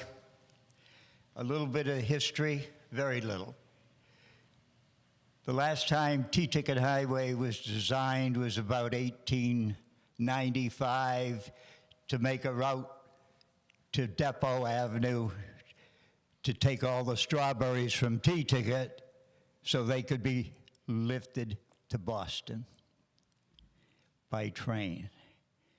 So let's make sure that we get the design done that we want.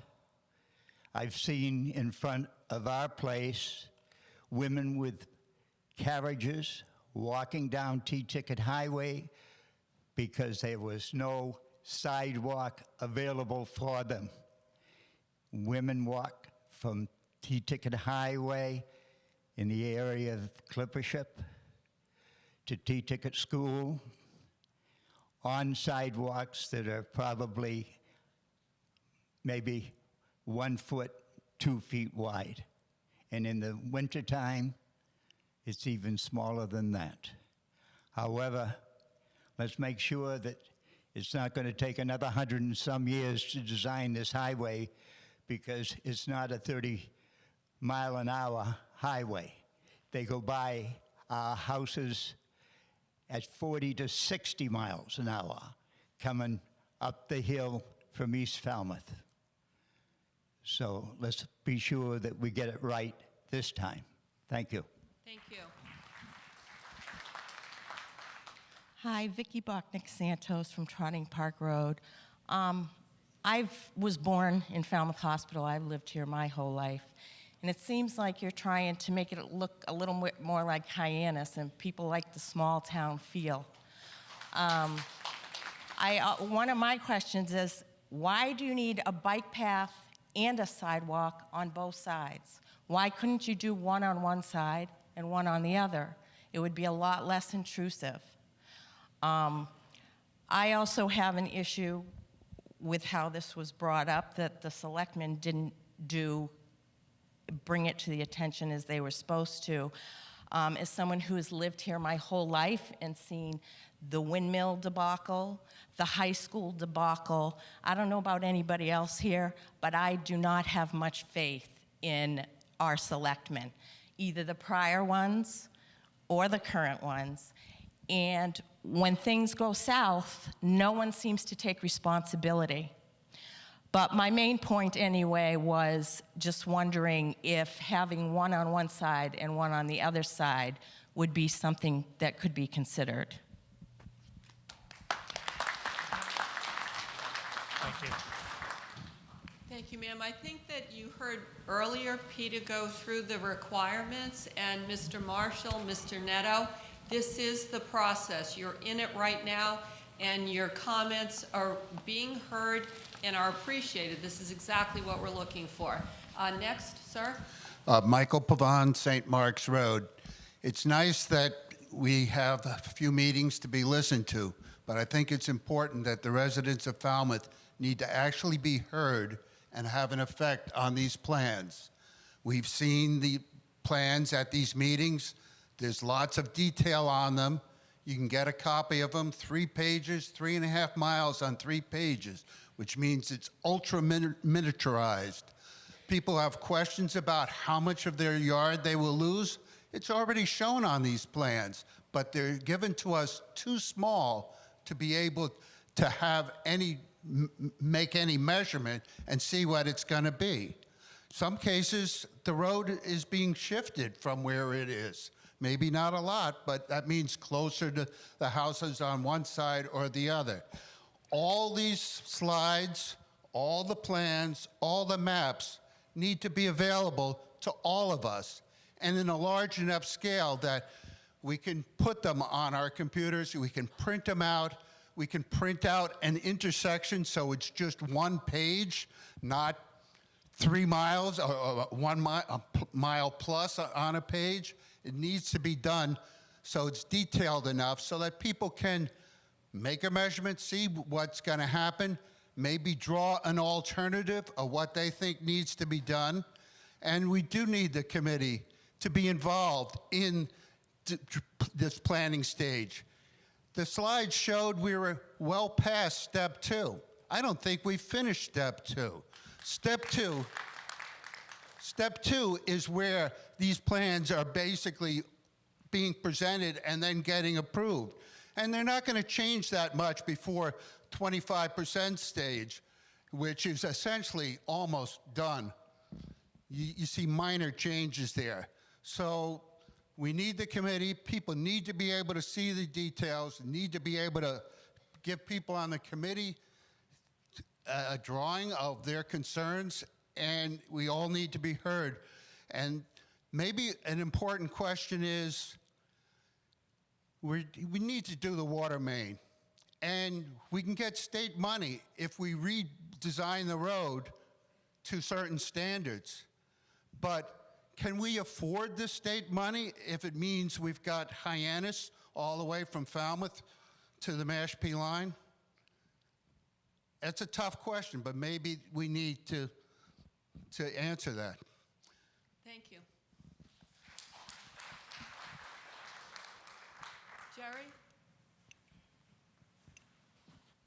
And then Vicki? Jerry Thomas, Precinct 2. I live in Falmouth Heights. This might be a little bit into the minutia, but it appears to me tonight 2 committees may be needed. One for Section 1 and 2, and another committee for Section 3, where there's a lot of heartache. In my opinion, of what I've been listening to at the coffee shop since I'm retired, most of this discussion seems to be along Section 3. So if that's possible, maybe the town manager could have the 1 and 2, and the selectmen could have 3. But it's going to take a while, and I hate to see the committee get bogged down. Not that, shouldn't say get bogged down, get into the details of Section 3, where there's also very important aspects. I would also like, in a full disclosure, I had worked for DPW. Few people understand what goes into a project. If you had this project 4 years ago, you'd be asking the questions and they'd say, wait a minute. And I would bring up one issue that I still have marks on my back, and it was, what are the sewer abatement costs? You don't know it until you start designing it, and that's what they're now. They're at 25% or less than 25%. And this is a very important time to bring up, and I think they've heard the important arguments on Section 3. The other arguments are important, but I'd hope you allow the professional engineers that know highway traffic and safety to determine what a proper intersection or roundabout should be. Thank you. Thank you, Jerry. Vicki?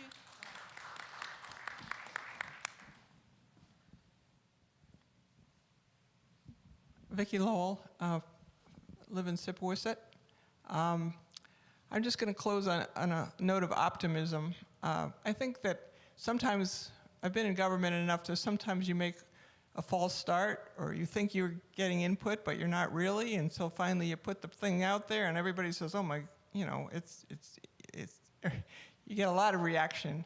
And I think with your committee idea is a good one, and that I've had the privilege of traveling quite a bit, and including often with a bicycle, and I've been in places like the Netherlands or Holland, and they've been able to accommodate bicycles and pedestrians and cars in a way that's very attractive, and in fact creates a sense of community, because people can be out, not out of their cars, and enjoying the environment. I know it's hard to do, but I think if we put our heads together, we can come up with a side path, or it doesn't have to be a boulevard with big, wide everything, I think, but we could make it so that it works, because we're a victim of our geography in Falmouth, that we have all these wonderful salt ponds that make it impossible to go from east to west, so nobody really wants to bicycle on Route 28, but if you want to go certain places, you have to. And so if we can make it better, I think we could all end up with a happy solution, but it will take some time, and we haven't started out maybe in the best way, but I think we can get there. Thank you. Thank you, Vicki. I see we have a few more people that want to speak. I know we went a little bit long in the first part of the meeting, so with the board's agreement, I want to add about 10 more minutes to this session, so we wouldn't start our next part of our meeting until 7:10. Is that agreeable? Thank you. Is there a mic over here? Way up high. Okay, sorry, I'm trying to get this, ladies. Go ahead, and then next, Peter, no, I lost you. Oh, right over here next. Thank you. Mark. First off, I don't deny at all that we need to do some work on our sidewalks all over town. David gave some history on the T-Ticket Highway part, but I'd like to point out some recent history. The last couple of roads that we've redone, Old Barnstable and Acapesket, we rebuilt the sidewalks and kept the phone poles right in the middle of them in many locations. I kind of question the logic of that. And also, on the presentation we had on the roundabout, that really didn't apply to the situation we're dealing with. It was kind of an off-the-shelf presentation, obviously, because most of the diagrams were of a four-way roundabout, and we have three. It was also said that the speed on Falmouth Heights Avenue was 35 miles an hour or greater. I don't see that. There's a stop and a yield sign at the end, and most people abide by them. I think the criteria that makes a roundabout necessary at that location hasn't really been met. Falmouth Heights Road might meet that 2 hours a day for 2 months out of the year. And then some of the speeds that they had there, 45 miles an hour, and the fatalities, there's no really 45-mile-an-hour traffic on Main Street. And that bar graph that showed how people didn't like roundabouts in the beginning, but they were all 90% happy with them in the end, that doesn't hold up to the history in this town, because we had a roundabout there and we didn't like it and we took it out. But I kind of have to comment that this is kind of a sales job. Mr. Jack came to us at the Board of Selectmen and presented the idea for the roundabout and getting the free water main on Main Street, and it got a lukewarm reception at best. So next thing we know, you present us with a project 3 times as large, and one section of it just outrageously unacceptable. So you drop that off and you expect us to be happy with something that's twice as big as what we originally didn't even like in the first place, which was the roundabout on Main Street. I don't know. I think the input from the community is absolutely necessary. And I'd like to agree with Jerry for once. I think the 2 committees are probably a better idea than just the one. If the 1 and 2 project are the ones that are planning to go ahead at the moment, and the T-Ticket Highway section is on the back burner, I think that definitely warrants a completely different committee. Thanks. Thank you, Mark. And ma'am, just before you start, I just want to recognize the number of folks from the planning committee, the town planners here as well, so that all of your comments are also getting firsthand right to planning, and I thank the board for taking the extra time to attend personally, and certainly if you have any comments, just let me know after this very patient lady. Thank you. My kids wouldn't call me patient. My name is Barbara Zmuder, and I spoke at the last meeting about the roundabout to continue your conversation. I've thought a lot about the roundabout, and I use that area because I live off of Scranton Avenue. And I used to come in from East Falmouth going to work up on Main Street years ago. That roundabout is not a problem, or that intersection is not a problem. What you're going to do is make a problem by making it a roundabout. We have a function in this town that is known as the largest Christmas parade in southeastern Massachusetts. Can you picture that parade coming down into that roundabout? I can't. I cannot. And the young lady that said our tourist season goes 3 months, it does not. My son works in the hotel industry in this town. Your industry goes right through the holidays of New Year's and Christmas. And right now, this week, one of the hotels in the Enterprise Friday said they're booked all this week because of November 11th. So we have a lot of tourists in town, and the 3-day weekend for Christmas parade weekend is booked. Your parade comes down Main Street, hits that roundabout, those truck things you're talking about. Can you see the Budweiser, Hallamore carts with their horses trying to go over that? I can't. And that's also one of the places where the people stand to watch the parade. And if you put a half over here and a half over there, some of them are going to miss the parade. That's a bad place to change that roadway. I said that before, bad, bad, bad. Now I'm going to say stupid. Okay, I'm done. All right, hands of anyone who didn't get an opportunity to speak or who might have a different point to make in the back. Jim's got it. Thank you, Jim. And Peter, the gentleman in the white. Hi, I'm Steve Buckley from Chatham, and I waited for everybody else to speak before I threw in my 2 cents. The project you have is very similar to one we had in West Chatham about the same time, about 5 years ago. And suffice to say that I hope what happens in Falmouth is not what happened in Chatham, because it tore the town apart. And a large part of that was the fact, the sentiment that something was being sold and being pushed down people's throat with only the appearance of input.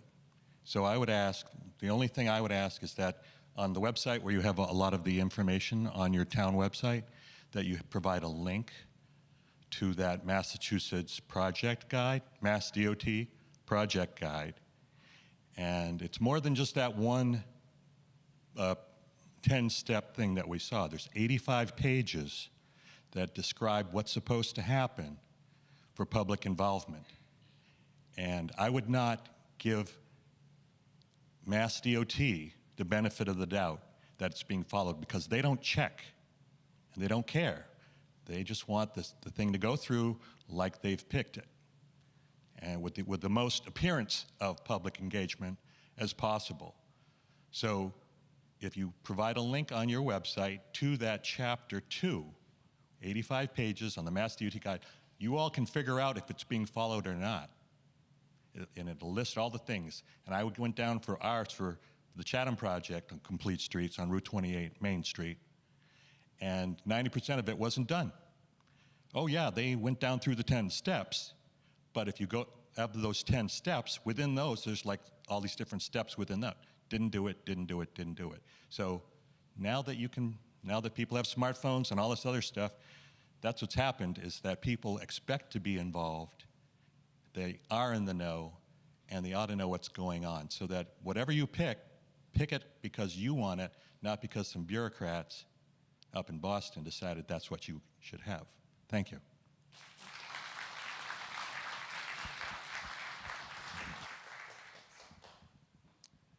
Thank you, Chris McGuire, Precinct 1.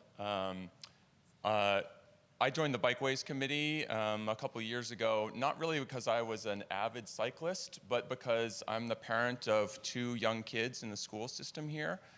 And when I grew up, I remember in a suburban town off Cape, I remember like the freedom I had as a young kid to be able to bicycle to school and bicycle to soccer practice and go do something with my friends. And for my kids, trying to bike around this town it's really somewhere between inconvenience and downright dangerous.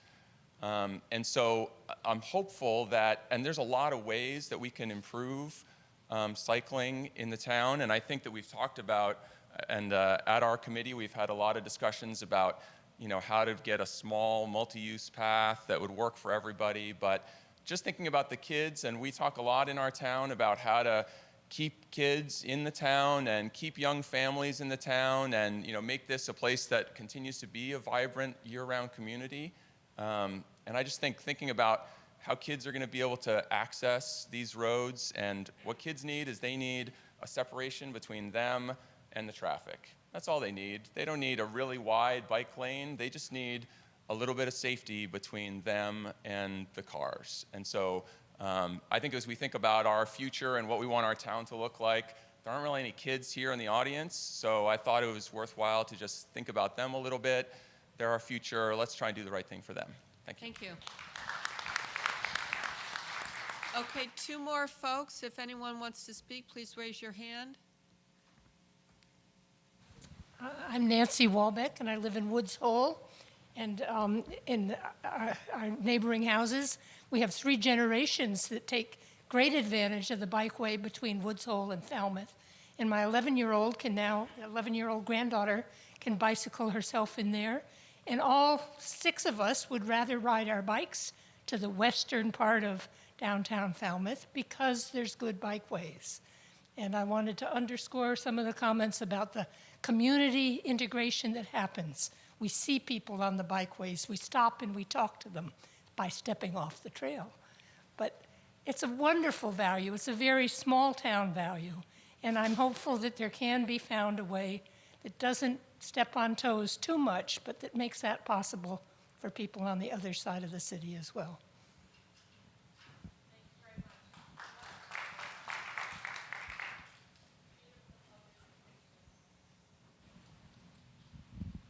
Susan Augusta, Precinct 9, and I'm a town meeting member as well. I'm speaking in regards to Section 3, and I would like to reiterate that we need information regarding what the layout will be. As an example, my son, who actually is the 5th generation of our family to live in that area at 768 T-Ticket Highway, purchased his home this spring. The boundaries were set. His boundary is less than 3 to 4 feet from the shoulder of the road. So we need to know. I believe there's so many people in this room whose families have lived along that roadway for so many years prior to the layout of Route 28 that these people, you're going to have considerable discussions with these homeowners along that route. And people need to know what you're talking about as to, and you're going to need to talk with them because the bound is there. Thank you.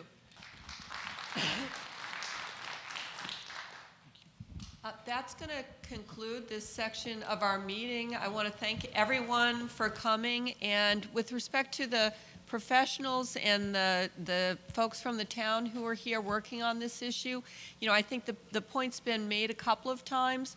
If we could really look at available technologies to give folks the most detailed and most accurate available information at the time, I think that will facilitate the discussion as we go forward, and that the Board of Selectmen looks at committee or committees, which I expect at this point to be on our next agenda, depending on how town meeting goes. So we'll be looking to that in the near future. And again, thanks. Please feel free to stay for the balance of our meeting. Megan, come on up. We're going to take a 2-minute break.